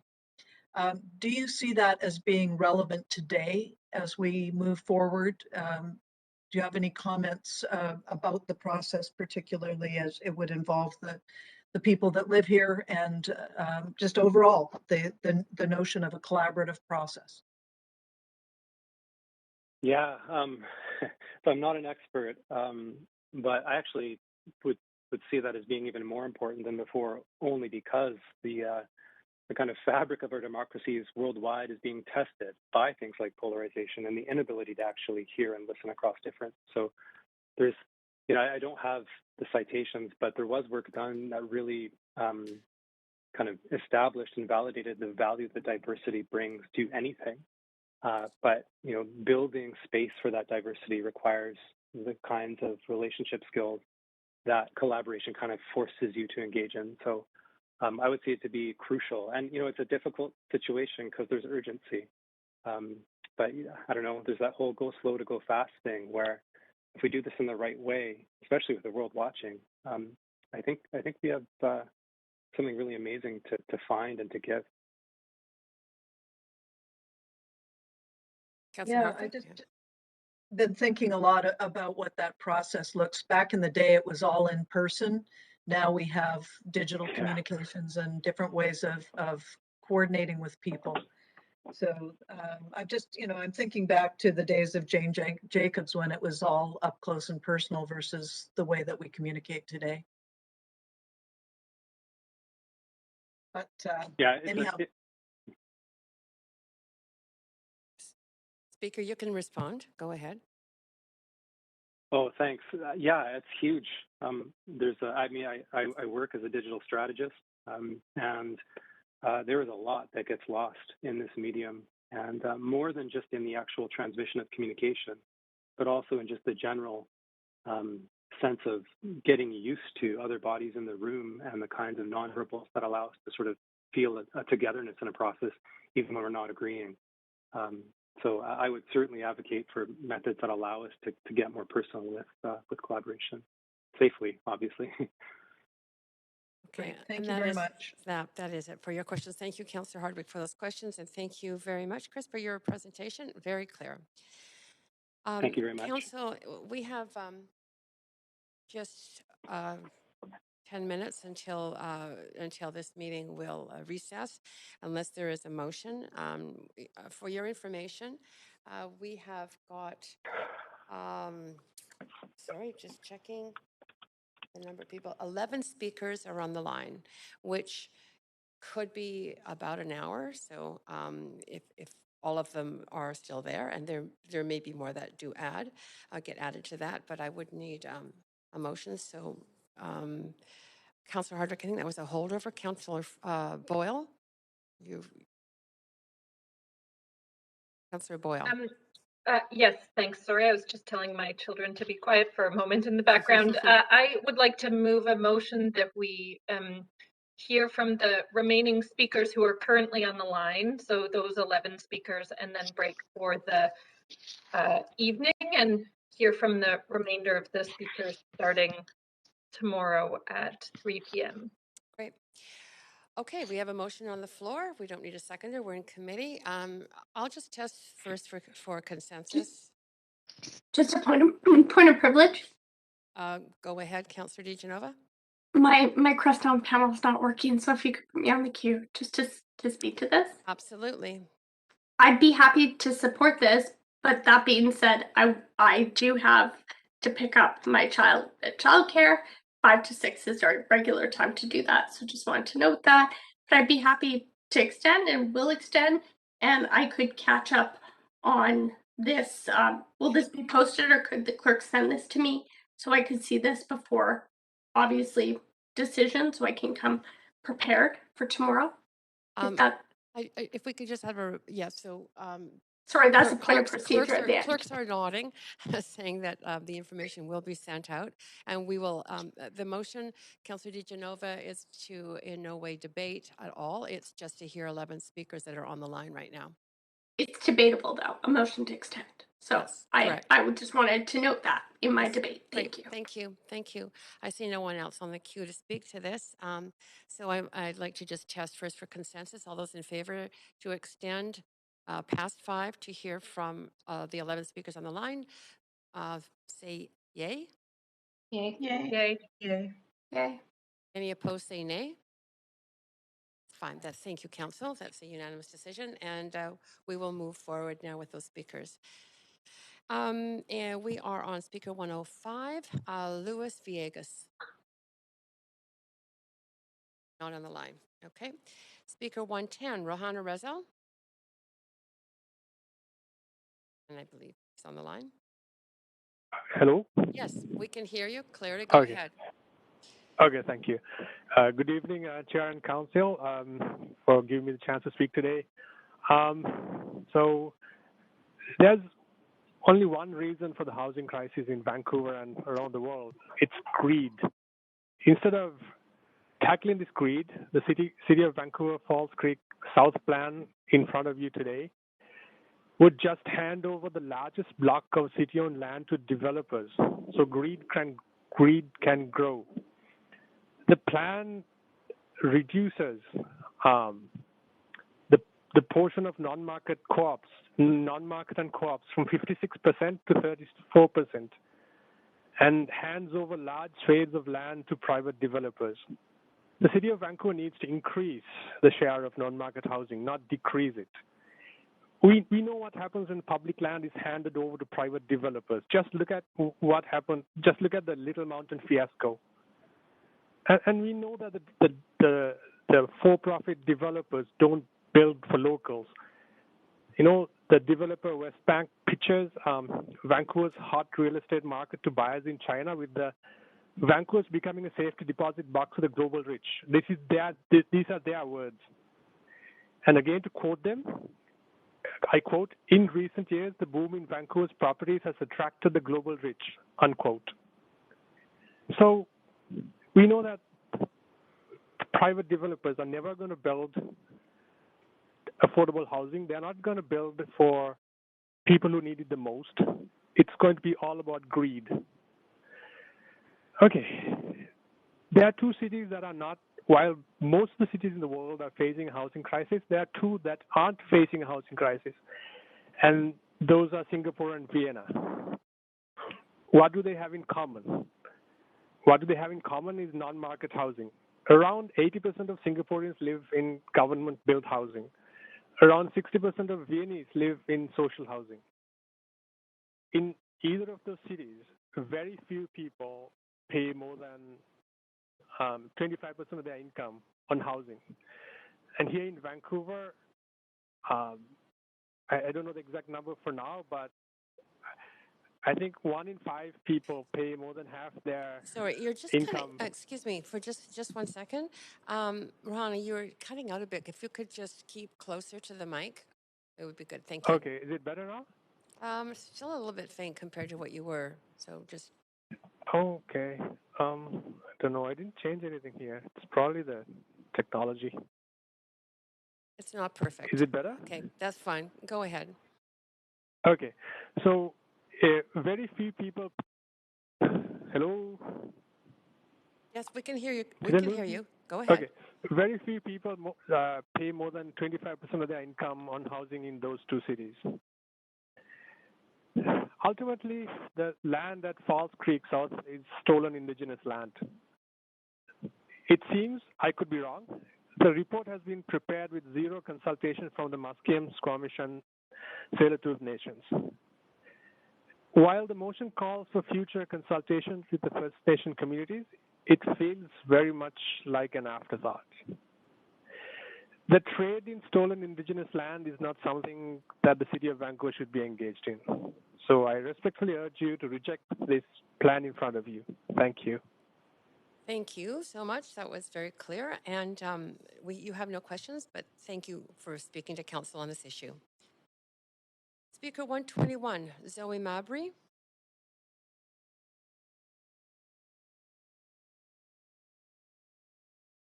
Zoe Mabry on the line? No? Okay. Speaker 128A, Ryan Schwartz. I'm just checking. Thank you. No. Okay, thank you. Speaker 128B, Kelly Schwartz. Again, no. Okay, Speaker 129, Seth Elza. And no. Speaker 130, Gordon Watson. Yes.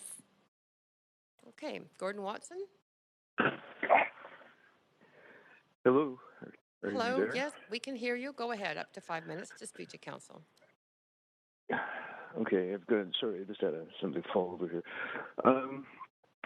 I had been going to speak a couple of days ago, but then took my name off the list, and I put myself back on it again. Excuse me, I'm gonna have to turn off my iPad because that's what I've been listening on.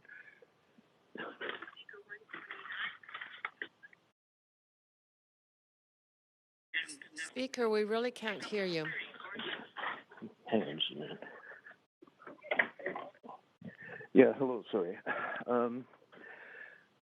I haven't had time to prepare remarks because I sort of been changing my mind here. So what I'm going to do is I'm going to read from a letter that I sent to Council last December. And pardon me for reading. I was going to speak spontaneously, but I can't do that now. Anyway, here we go. My name is Gordon Watson. I live on Pender Island. But my wife, Ann Budgell, and I were, until 2 years ago, lifelong residents of Vancouver with deep roots in the city. My father was born in the house at 2nd and Pine, 2 blocks from Grand Island in 1912. And we were original members of Creekview Housing Co-op, having joined the co-op a year before its opening. We lived there from the co-op's opening in May 1985 until September of 2019. Throughout our long tenure, we were active members of both Creekview and the Falls Creek South community, and participated extensively in committee work at Creekview, and I served as a member of the executive of Creekview's board of directors for many years, as well as president. In addition, I was Creekview delegate to the Falls Creek South Neighborhood Association for more than a quarter century, and in that capacity liaised many times with both city staff and officials in Granville Island management. I also participated for a decade in meetings of the Neighborhood Association's Replan Committee. Ann and I loved living in Falls Creek South, and I'd hoped to spend the rest of our lives there. Hence, for 10 years, we closely and anxiously followed the progress, or more accurately, lack of progress, of the lease renewal discussions. It has been immensely frustrating to observe the city's ongoing failure to respond to or even acknowledge the urgent needs, primarily for secure housing of the 3,000 residents of the Falls Creek South community, or to negotiate lease renewal in a fair and equitable manner. The city's unbending stance on lease renewal has traumatized an entire community, causing Falls Creek South residents, both co-op and those in stratus, unceasing stress, concern, and rising fear for a decade. Anne came into a small inheritance after her mother died in 2012. It's enough that we were able to consider purchasing a home for the first time in our lives, but not enough to buy in Metro Vancouver. We did look at purchasing a unit in a seniors equity co-op, but we held off for 7 years, desperately hoping that negotiations with the city would at last bear fruit, and that we would be able to remain in the neighborhood and cooperative community we love so much. In the fall of 2017, Anne was diagnosed with stage 4 low-grade breast cancer. This lent further urgency to our situation. Creekview's lease is set to expire on January the 1st, 2024, and our nightmare scenario was that we might be forced to move due to the expiration of the lease while Anne was in the final stages of a terminal illness. Nothing I heard in replan meetings reassured me to any great extent. In fact, being pessimistic by nature, I envisioned a nightmare scenario years ago, which would have seen Creekview replaced by a 50-story tower. Ironically, I was unable to convince my more optimistic replan colleagues of the validity of such a possibility. Now the nightmare possibility is being made real. Still, we delayed, hoping for a lease extension at long last. By the spring of 2019, Anne could bear the anxiety no longer, and she convinced me that it was finally, regrettably, time to leave. She knew she didn't have much time left. She did not want to pass away knowing that I would be left in an unstable and insecure housing situation. And so we both retired, and following the example of some friends, bought a house on Pender, a house we could barely afford. However, for the price we paid, we could not even have found a good condo in Metro Vancouver. Some might envy our idyllic island lifestyle, but being lifelong urbanites, we would have eagerly foregone it for secure housing in the city. On Pender, we felt isolated, not only socially and culturally, but also terribly missed our long-term home. We felt we were going into voluntary exile. The move and the preparation were extremely labor-intensive, and leaving our home was emotionally grueling. Anne was exhausted much of the time. The house needed and still needs much work, and that contractors had to be hired. Even we lacked the necessary skills and additional financial outlays. It's no easy task to take on home ownership for the first time when one is nearly 70. At the same time, we missed our Falls Creek South life, our long involvement in both the Creekview and Falls Creek South communities, our daily walks on the seawall, ease of access to essential medical services. I have myself undergone treatment for 2 types of cancer in the past 12 years. Our friends and neighbors, Granville Island Market, and Vancouver's many cultural amenities, all of these, more than I can possibly say. We learned too late that we are true urban folk, not really cut out for rural living. But by then the die was cast. We bade a final farewell to our Creekview home in mid-September 2019. Tragically, we had only a few short months to experience our new home together. Anne's cancer suddenly began to rapidly metastasize. Excuse me. In March of 2020, and my poor dear passed away years earlier than expected of complications from the disease. 2 months later, in early May, far from the friends in home and community she had loved and leaving me utterly shattered. I had Christmas dinner alone last year for the first time in my life. We were an unusually close couple, together for nearly 40 years, with no children, siblings, surviving parents, or close relatives. She was such an extraordinary human being. I cannot tell you how much I miss my beloved. I spend my days alone now. I also cannot tell you how much. Gordon, if you've run out of time, if you could just close with a 1 or 2 sentences, I'd appreciate that. Thank you. Okay. I cannot tell you how much I resent the fact that in the last year of her life, she felt she had no choice but to put herself through terrible physical and emotional stress. And I think of all the purple people in the co-ops at Falls Creek South who, unlike us, also face losing their homes but lack even the minimum wherewithal to find new and secure homes in unaffordable Vancouver. Anne and I were just 2 little people. Please don't let a tragic tale like ours happen to others. Renew the leases and renew them at fair and equitable rates. Justice and mercy are long overdue for the residents of the suffering, beleaguered, and terribly endangered community that is Falls Creek South. Thank you. I'm sorry I don't. This is a letter that I wrote that last is it December, for your time, and it doesn't address Gordon. the current situation. Yeah. I'm so sorry, but you've gone well over time. But I think we've understood the point that you've been making. So thank you very much for taking the time to speak to us. All right, thank you. Thanks. Bye. Speaker 131, Flamir Hajadija. No, this speaker is not on the line. Okay, thank you. 133, Janice Clements. Okay. Hello? Oh, yes, we can hear you clearly. Go ahead to 5 minutes. Oh, okay then. My name is Janice Clements, and I'm a member of Creekview Co-op since 1985 when the building was ready for move-in. And I must say that I'm opposed to this plan. I don't find it comprehensible and extremely insensitive and concerning that Falls Creek South is being dismantled as we know it, rather than built upon and enhanced. And there's so many different directions to look at. I mean, it's like bringing traffic into Falls Creek by breaking roads into it. All this talk about slowing 6th Avenue down, it just doesn't make sense how any of that would work, including knocking down buildings prematurely before their time is up. There's just so many ways to look at it, but I'm just going to focus on a certain point of the, excuse me, I'm just collecting my thoughts here. You know, like proposing 50-story luxury towers at this stage of the game, I think, is unspeakable and unconscionable. I don't even understand why at this time we are talking about luxury towers, because none of the leases on either side of the Granville Street Bridge expire sooner than 25 years. So to have a tower on this side of Falls Creek, of Vancouver, sitting up there all alone, 50 stories by itself, would just be an awesome, ominous eyesore for Vancouver. There's no way to tie it into the skyline.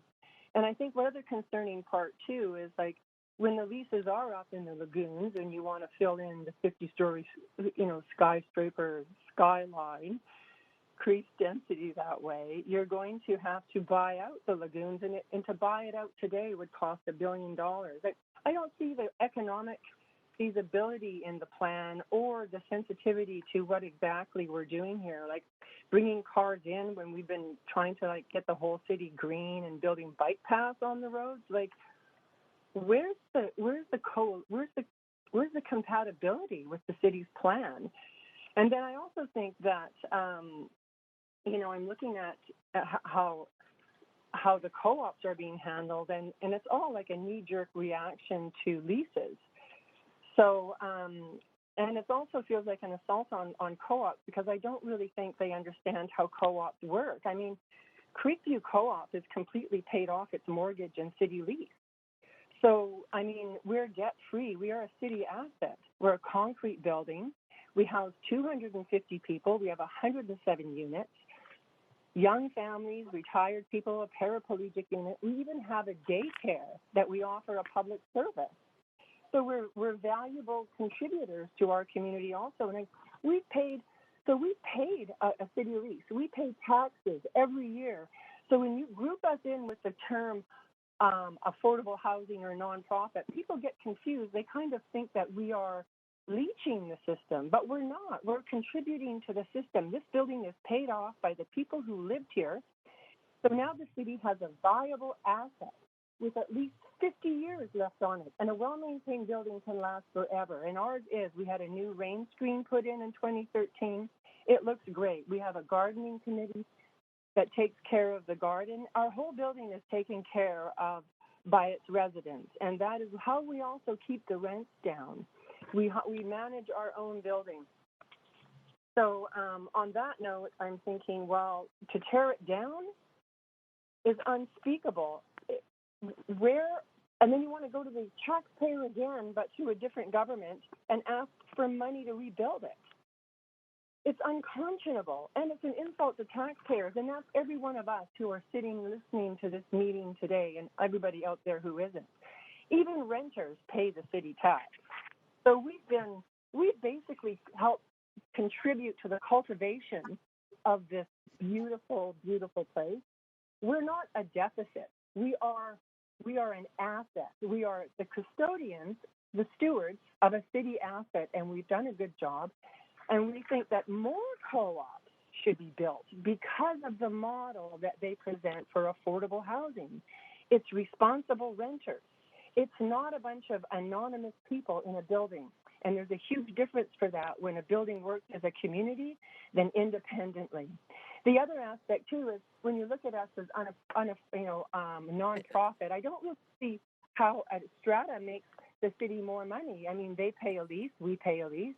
They And if pay you city taxes. could just wrap it up, you are over time right now, so just sort of end that thought, please. Okay, well, my thought is that I think that buildings in good standing that have, in good repair, have the density, like our density matches Olympic Village with a relatively recent development. It's an 8-story building. It's in good repair. It's in good financial position. So those types of buildings shouldn't be sledged for demolition. Great, that's wonderful. And I'm sorry, you're well over time. But I think you've very clearly conveyed the ideas that Council has just heard. So thank you. Appreciate that very much. And Council, we're going to go back. Speaker 129 actually was on the line, but on a different phone number. But that has been now clarified by our staff. So if I could go back to 129, Seth Elza. Hello. Hi, we can hear you. Go ahead, up to 5 minutes. Oh, great. Thank you, Chair and Council, for this opportunity to speak to you. I'm 24 years old. I grew up in False Creek Co-op. I moved there when I must have been 7. I'm living there now. It's been 17 years, something like that. And I would say that I very much took for granted a lot of the things that have come up in from these speakers, of the ability to play outside, the ability to live with other kids, the courtyards, the sense of community and mutual support. And as I currently have friends my age who live in Vancouver, and they often, they live 10 people in a house. They have to deal with being potentially evicted all the time. They live far from transit. And they come here, and I'm almost embarrassed to even say that I live here, because they see this and they say, wow, like, this is the Vancouver that is advertised. This is the Vancouver everyone dreams of living in. It's just only this little pocket of it. And they admire all of those features that have been brought up by other speakers. And if it's not clear yet, I'm speaking against the proposed plan. And I encourage Council to take it as information and to really engage with the community and replan and further consultations with the people who live here. So I agree with a lot of the things that have been brought up already around concerns with the transparency of the process, the planning process, with some of the unanswered questions and missing details. With the issues around the environmental costs of destroying buildings that are still very usable and have a lot of life in them, when there are empty lots that are not developed, and huge parking lots and other places that there could be more density added. And again, also with the concern around the integration of different income levels and the importance of the co-op model for providing housing that is deeply affordable, and the importance of those building designs that really facilitate connections and facilitate mutual support and neighbors that actually know each other. A few points that I haven't yet heard addressed. One is that co-ops originated there was co-ops at least in the 1700s, but co-ops really took off in the 1800s. And their very explicit purpose was protecting people from the kind of vagaries of the market and of profit maximization in ways that were damaging people's lives at that time. And at that time, it wasn't so much housing, it was more stores run by big corporations that were driving down prices by exploiting child labor and other forms of just really poor working conditions and putting people who were not doing those things out of work and making it very hard for them to buy quality products because there was tea that had grass in it because that was a way of saving costs. So co-ops took off originally in that context, and in here we find that they're again protecting people from high cost and low quality and providing a way that people can come together to provide for themselves and not just be at the mercy of whatever large, financially wealthy organizations are willing to provide to them. And so one thing that has come up a lot in many things people have said here is sort of this conflict between housing, market housing and co-op housing, and market housing and affordable housing. And one thing that I think is funny about this is that in a certain sense there is a huge market for co-op housing. There clearly are these long wait lists. So many people are trying to get into these kinds of co-ops.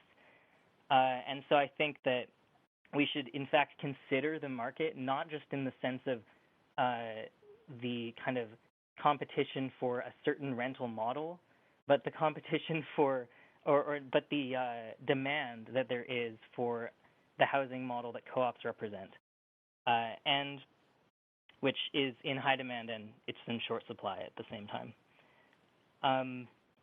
In listening to other speakers, if you're just out of time, I'm sorry. Okay, can I wrap up quickly? With a sentence or two, thank you. Sure.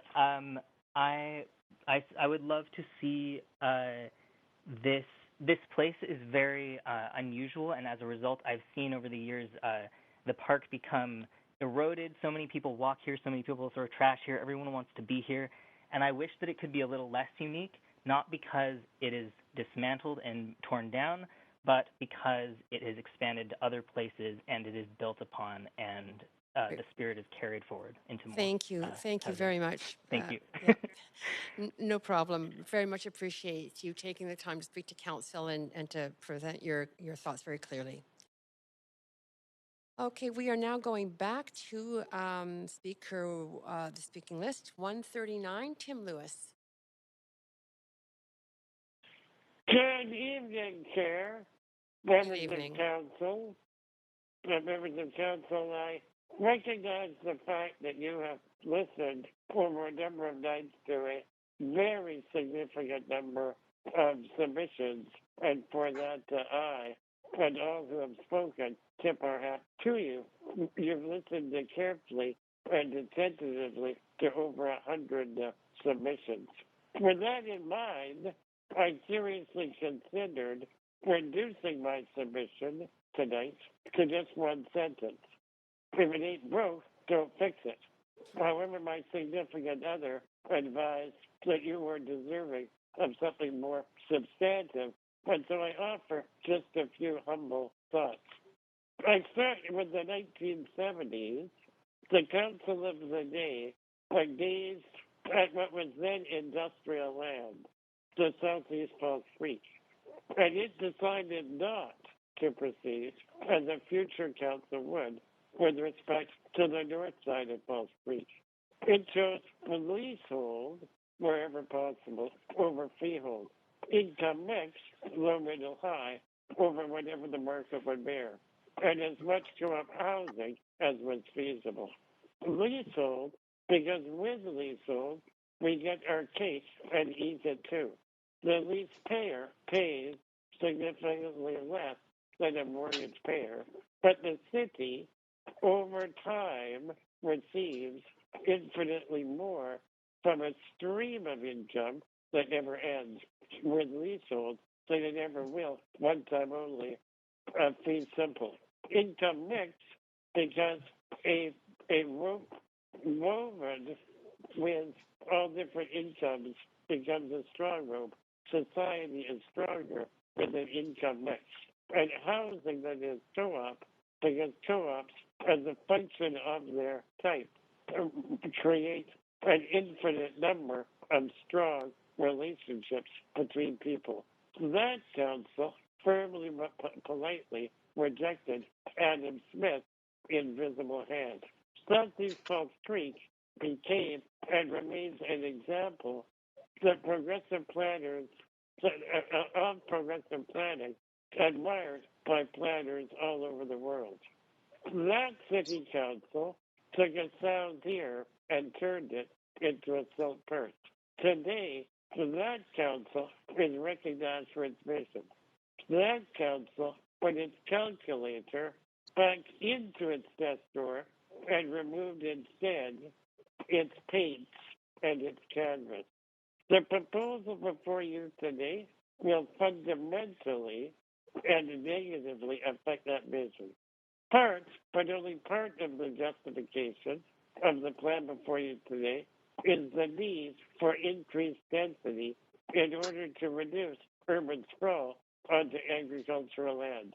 And may I remind you that Paris's overall density is order of magnitude 4 times higher than Vancouver's, with no buildings over 5 stories other than the Eiffel Tower. Gentle density, which already exists on Southeast Falls Creek, is the solution. Margaret Mead, many years ago, had an epiphany. She was sitting on her front porch, conversing with a neighbor on his front porch. She came to the realization that Adam Smith's invisible hand was incapable of capturing, much less measuring, the worth of her interaction, which would be eliminated with high rises. The current city council, I say with respect, the current city council made an honest mistake. It put such an important file in the hands of the real estate department.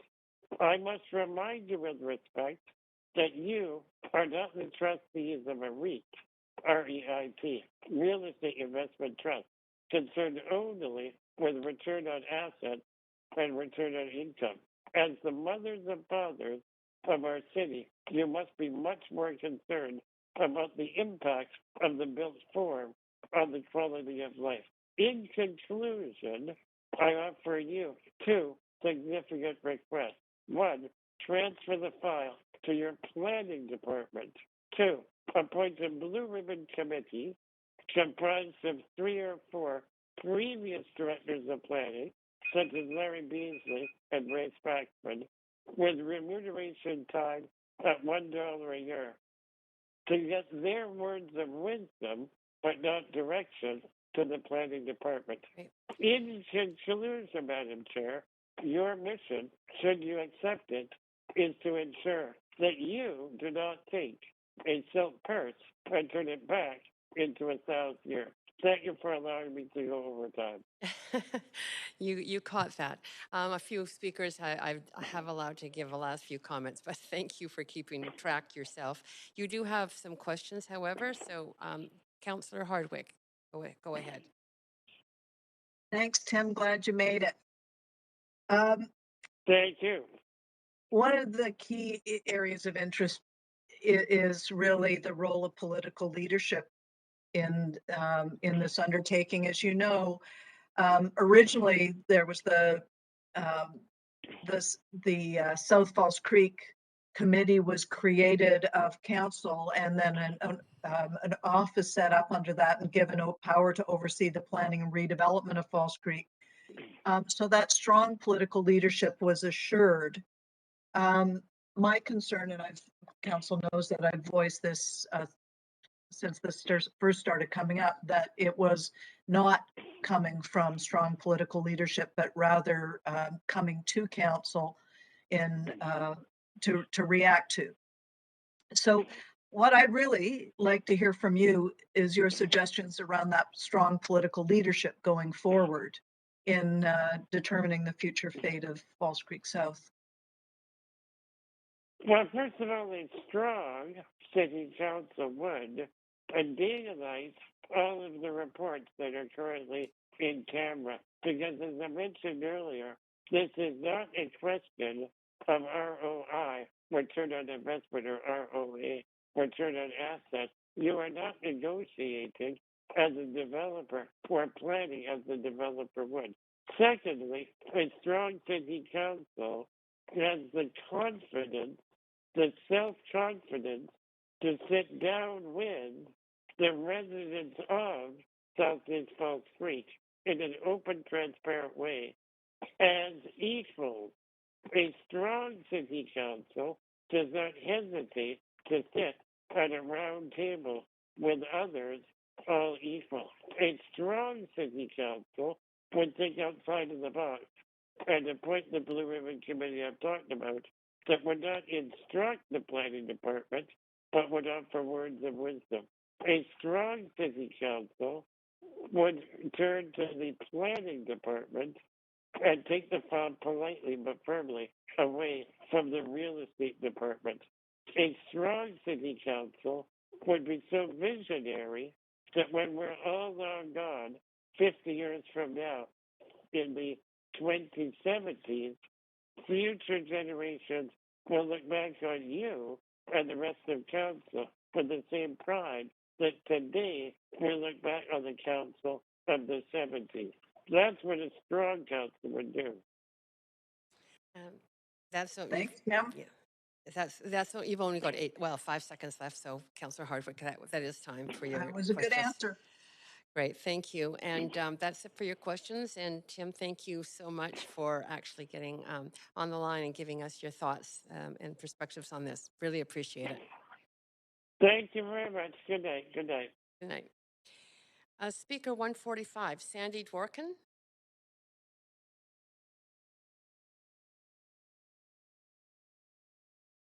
The speaker should be on the line. Sandy Dworkin.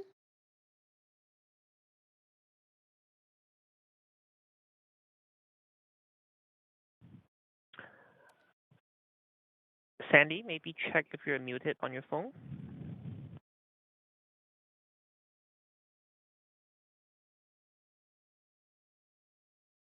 Chair Carr, we do see the speaker on the line, so if the speaker could try to unmute themselves.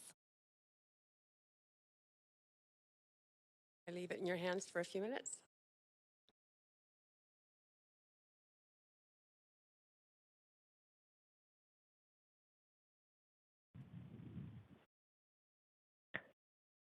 Hi, Sandy. You can speak to the chair now.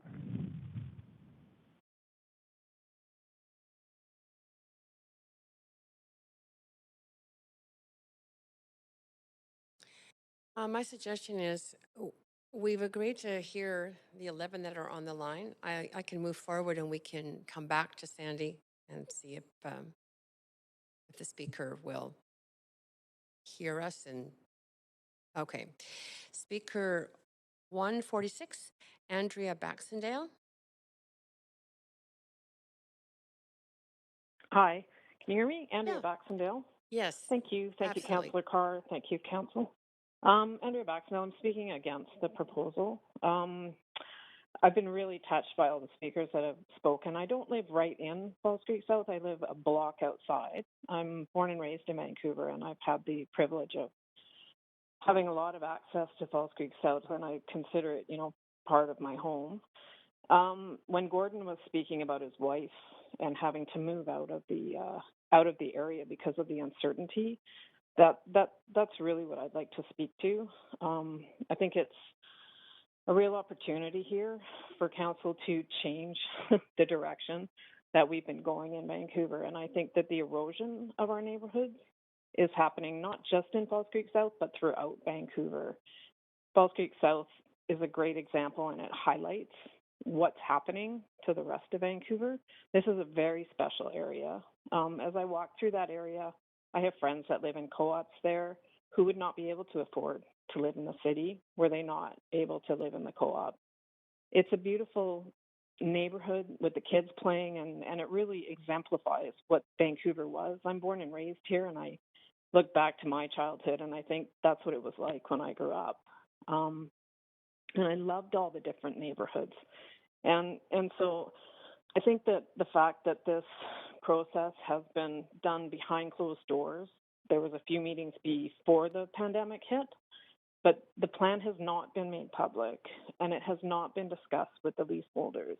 And I question why that is. I think if it's a good plan, there's nothing to hide. So I don't know why we do so much hiding in Vancouver, and we're not open with our process.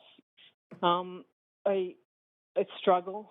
I struggle with the dismantling of neighborhoods. If we go ahead with this plan, it's going to completely change that neighborhood, and it's going to dislodge so many people. When I listen to the speakers and the fear about losing their home and the uncertainty of it, and I think that, neighborhoods and communities are made up of people, and our focus needs to go back to that, back to the people. When we talk about affordability and housing, which I've heard a lot about in the last 10 years, we forget that we're talking about people, and we're talking about, communities, and the things that are important are things such as aging in place. So, I just implore council to really, think about this. And I know there's lots of processes that we don't all understand that go on in council, but the city is made up of people, and I am concerned about the fact that we're losing our neighborhoods sort of one spot zoning at a time. And I feel like this is again a really good opportunity for us to turn things around and consult with the people that live there. And this could be a really, once again, that young gentleman, I think, spoke to that. Like, let's build on this rather than dismantle it. So thank you for your time, and thank you for letting me speak. Oh, and thank you for your time. You have no questions, but you were very clear. So I appreciate you coming. Thank you. Thanks, Councillor Carr. Great. Okay, we are on to, I'm just going to keep asking, is Speaker 145, Sandy Dworkin, on the line still? Chair Carr, we do understand Speaker 145 is on the line. It seems to be a muting issue. Okay, then I'll come back. Perhaps that speaker will just chime in at some point. 147, Evan Gainsbauer.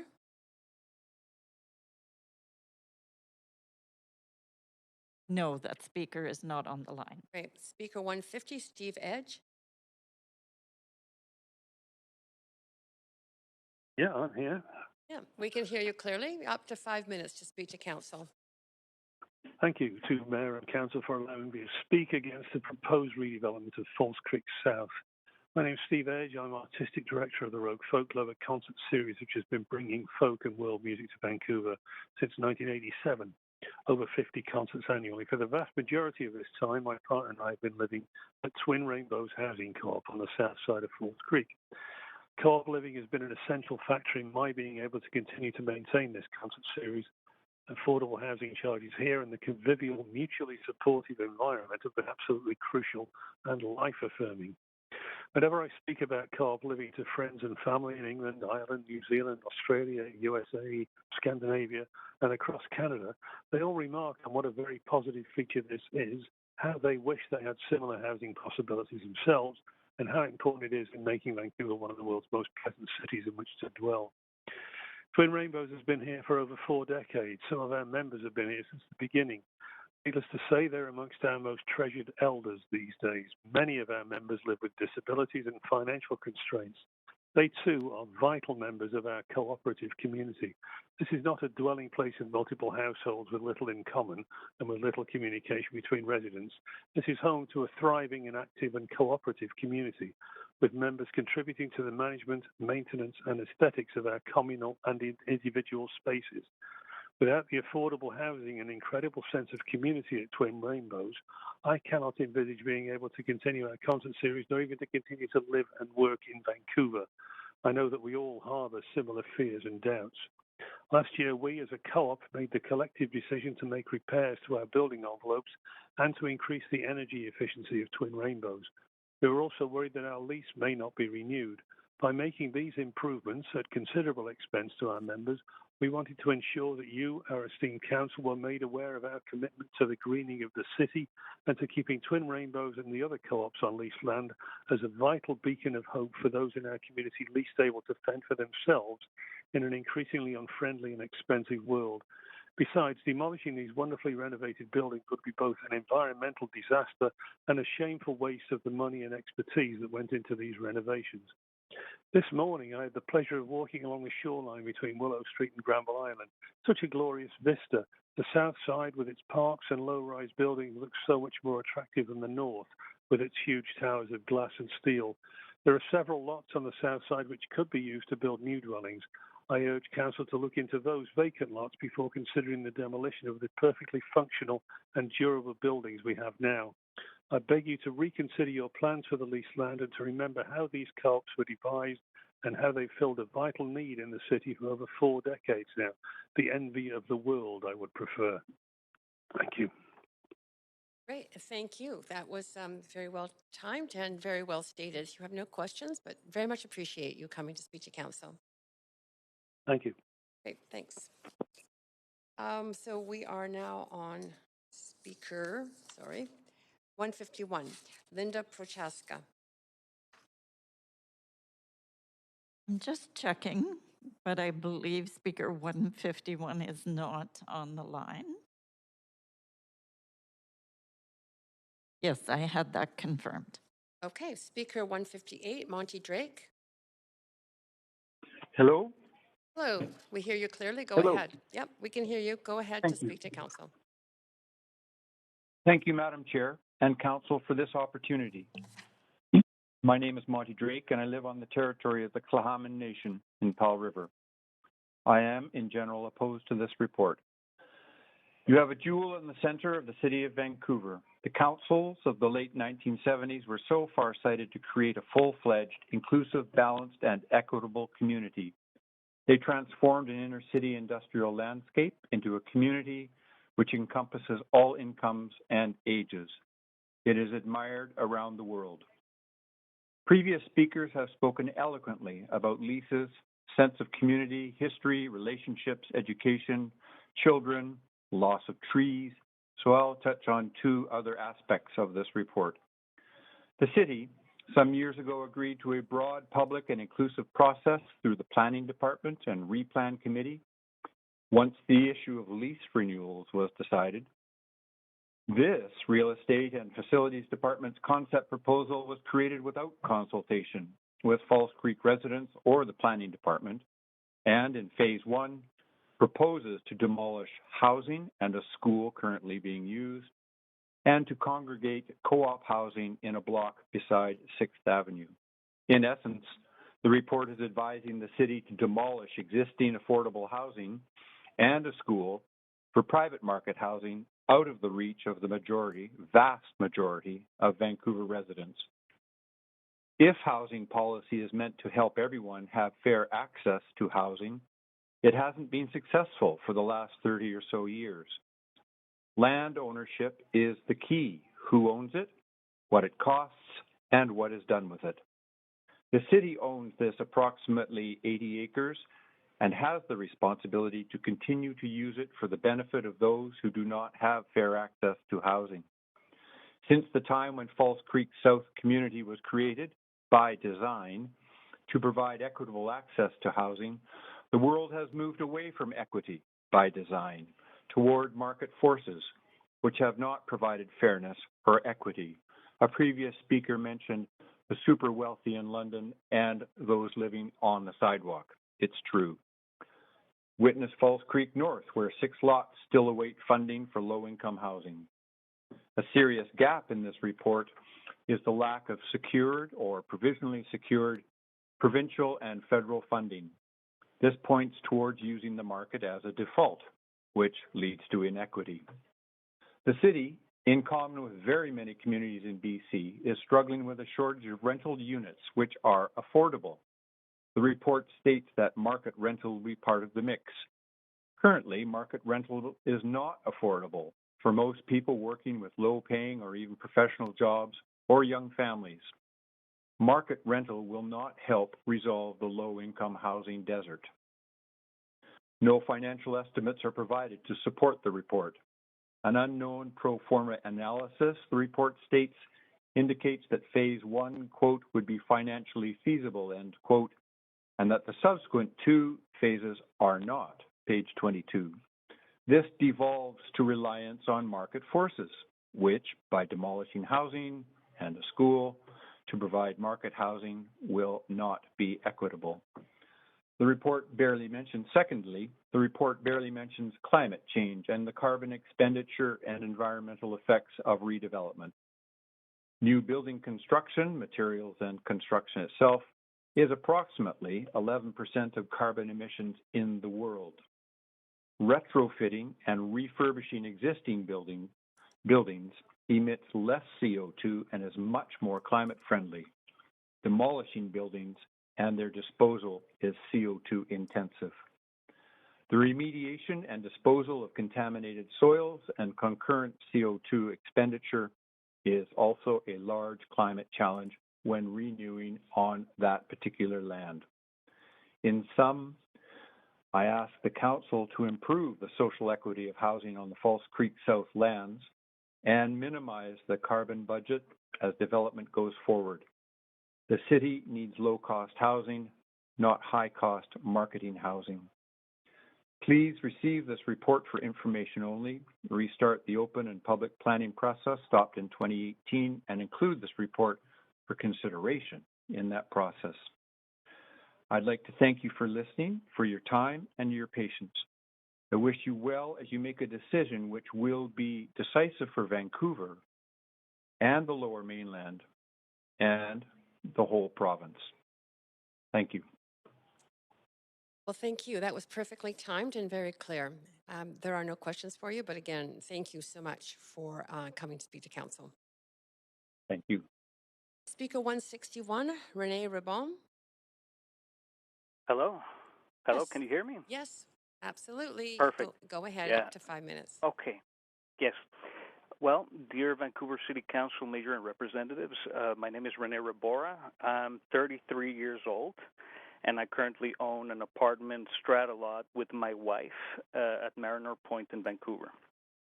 First off, thank you for allowing us to speak today, as well as making Vancouver a world-class town to live in. After careful reviewing, obviously, with Replan and regarding the future of False Creek South, I speak to you in all sincerity in order to oppose the report plan, as most of the speakers now have also talked about. And the reasons why are as follow. Well, first off, we believe that our neighborhood, in part with the community of False Creek, is already a very successful one and a diverse one, composed of different groups of people from different paths of life, living peacefully with each other, right? Just in my building alone, there is a mix of young families with small children, as well as the elderly, and people from different cultural backgrounds, such as myself and my wife, being both immigrants, but also have invested a lot of our time living here and money. I've been living here for the past 14 years and holding multiple jobs and providing the services that are required in our jobs. Second, as a current strata leasehold owner, because the fact is we bought our apartment at the market value that the strata was 5 years ago, there's uncertainty about the leases that most of us would like to extend, and the negotiation of the procedures after the lease expires. They haven't been transparent at all, and that is something that has to be pointed out and discussed with obviously everyone. The third is that non-market housing types are considered interchangeable. And, I mean, I got to say, it is because of co-ops and non-market housing that this community is peaceful and very successful, right? In the report, the strata considers 1/3 strata, 1/3 market rate rental, and 1/3 non-market. To us, this is already a plan that is completely unaffordable. And, I agree with the caller, the 24-year-old gentleman. I would like to see False Creek being the planning itself of False Creek should also be implanted throughout the city, not just here, because this is a very successful community. Fourth, we find demolishing existing and well-preserved buildings which already grant affordable spaces to already existing tenants to be not only completely unnecessary, but damaging and abhorring to the livelihoods of the people who already live here. Okay, so and then fifth, demolishing will not be environmental friendly. I mean, I used to work in construction, and let me tell you, the amount of waste coming is beyond polluting and detrimental to one's health. Every time a new building is erected, it is built with the cheapest materials and the smallest square footage. It becomes smaller. Every time it becomes smaller and smaller. Like I sometimes feel like, what are we going to start living like in hamster cages, or what's going on? So it's not about affordability. It's about having construction firms and companies that reach their earning targets to the expense of the people who live in this town. And to me, this whole thing has to change, because eventually there will be no more people living here in town because everybody has to go. And I don't know what the city is going to do about it. I mean, to me, this is chaos.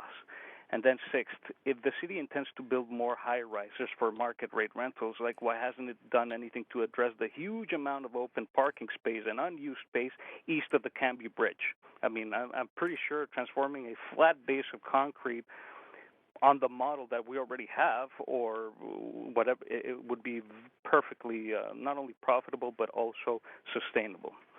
So we believe that the City of Vancouver and its council will always be one of the most important pillars to sustain our society.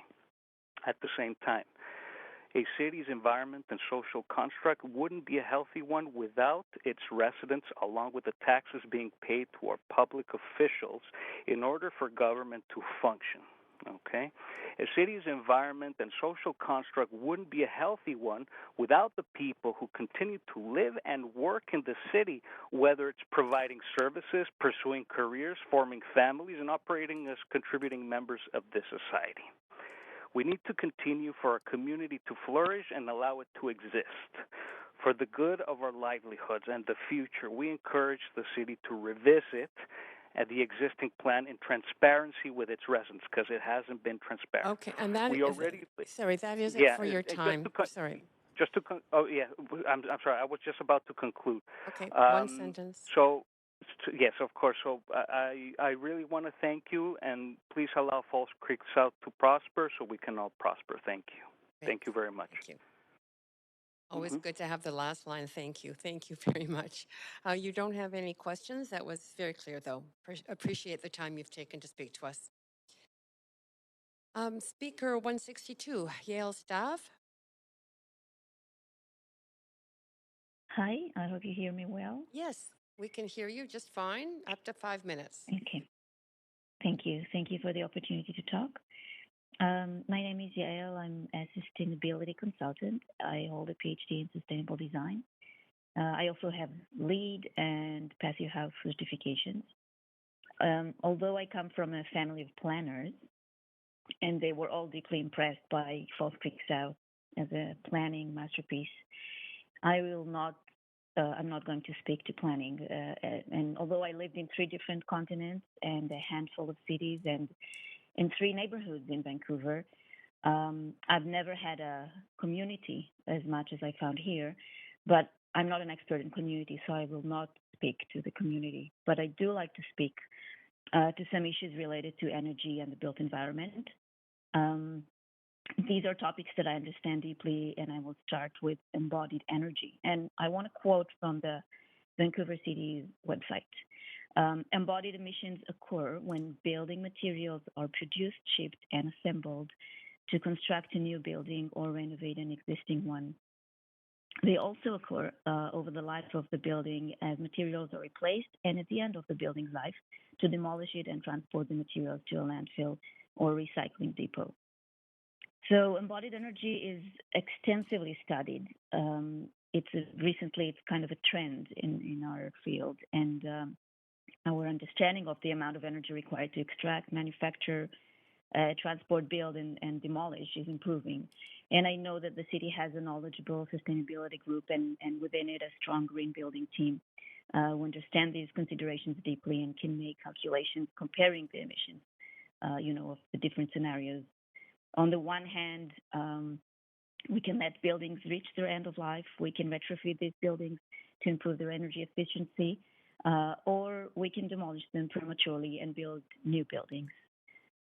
I personally haven't seen this consideration come up in the plan, and I'd like this to be taken into account. I think it is very, very significant. I wanted to add that I'm leading the Falls Creek South Neighborhood Association Sustainability Working Group. It's a mouthful. Where we dream of generating energy from seawater. We dream of growing food on our rooftops, rehabilitating the intertidal zones of Falls Creek water. And lately, we started an energy survey of the various enclaves in the neighborhood. And from the partial data that we have, and we're happy to share it with the city, it seems that most enclaves are actually doing pretty well in terms of emissions. This is probably due to the fact that most of the buildings in Falls Creek South were built on electric infrastructure, which means that the major operational energy consumption for space heating and hot water are based on hydro, which we all know is mostly renewable energy in Vancouver. And most of the enclaves also switched their light fixture to common areas to efficient LED lights. And as we heard a couple of speakers before, some of them retrofitted the envelopes of the building to be more energy efficient. We have more plans to support heat pump installation in common areas, install solar panels, and more. But when we look at the numbers, we found that it is impossible to push these projects forward without a secure long future for these buildings. So just to summarize, Vancouver City Council has set a target of reducing the embodied emissions by 40% by 2030 as part of the city's declaration of the climate emergency. It seems to me that the city's real estate plan that we're discussing today ignore the principles set by the climate emergency. In my point of view, it will make it very, very difficult to get to the goal of reducing embodied emissions by 40% by 2030. Thank you. And thank you. That was very succinct and very clear. Very much appreciate you speaking to council. So we're on to speaker 163, the last missed one, Stephanie Smith. I'm just checking. 163 is withdrawn. Withdrawn? Correct. Thanks. Okay. Okay, that would have been speaker. We still have one left. We've listened to 10. Council, your direction was 11. I'm going to go back and call for speaker 145, Sandy Dworkin. I understand there may be an issue around the technology at the speaker's end. Sandy Dworkin, if you can hear me, could you please try and either unmute or speak so that you can offer your comments to council?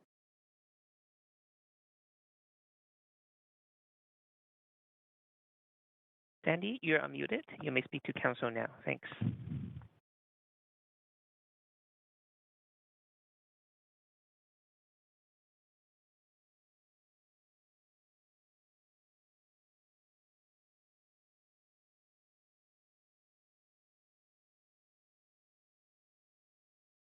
And clerk, maybe you can advise?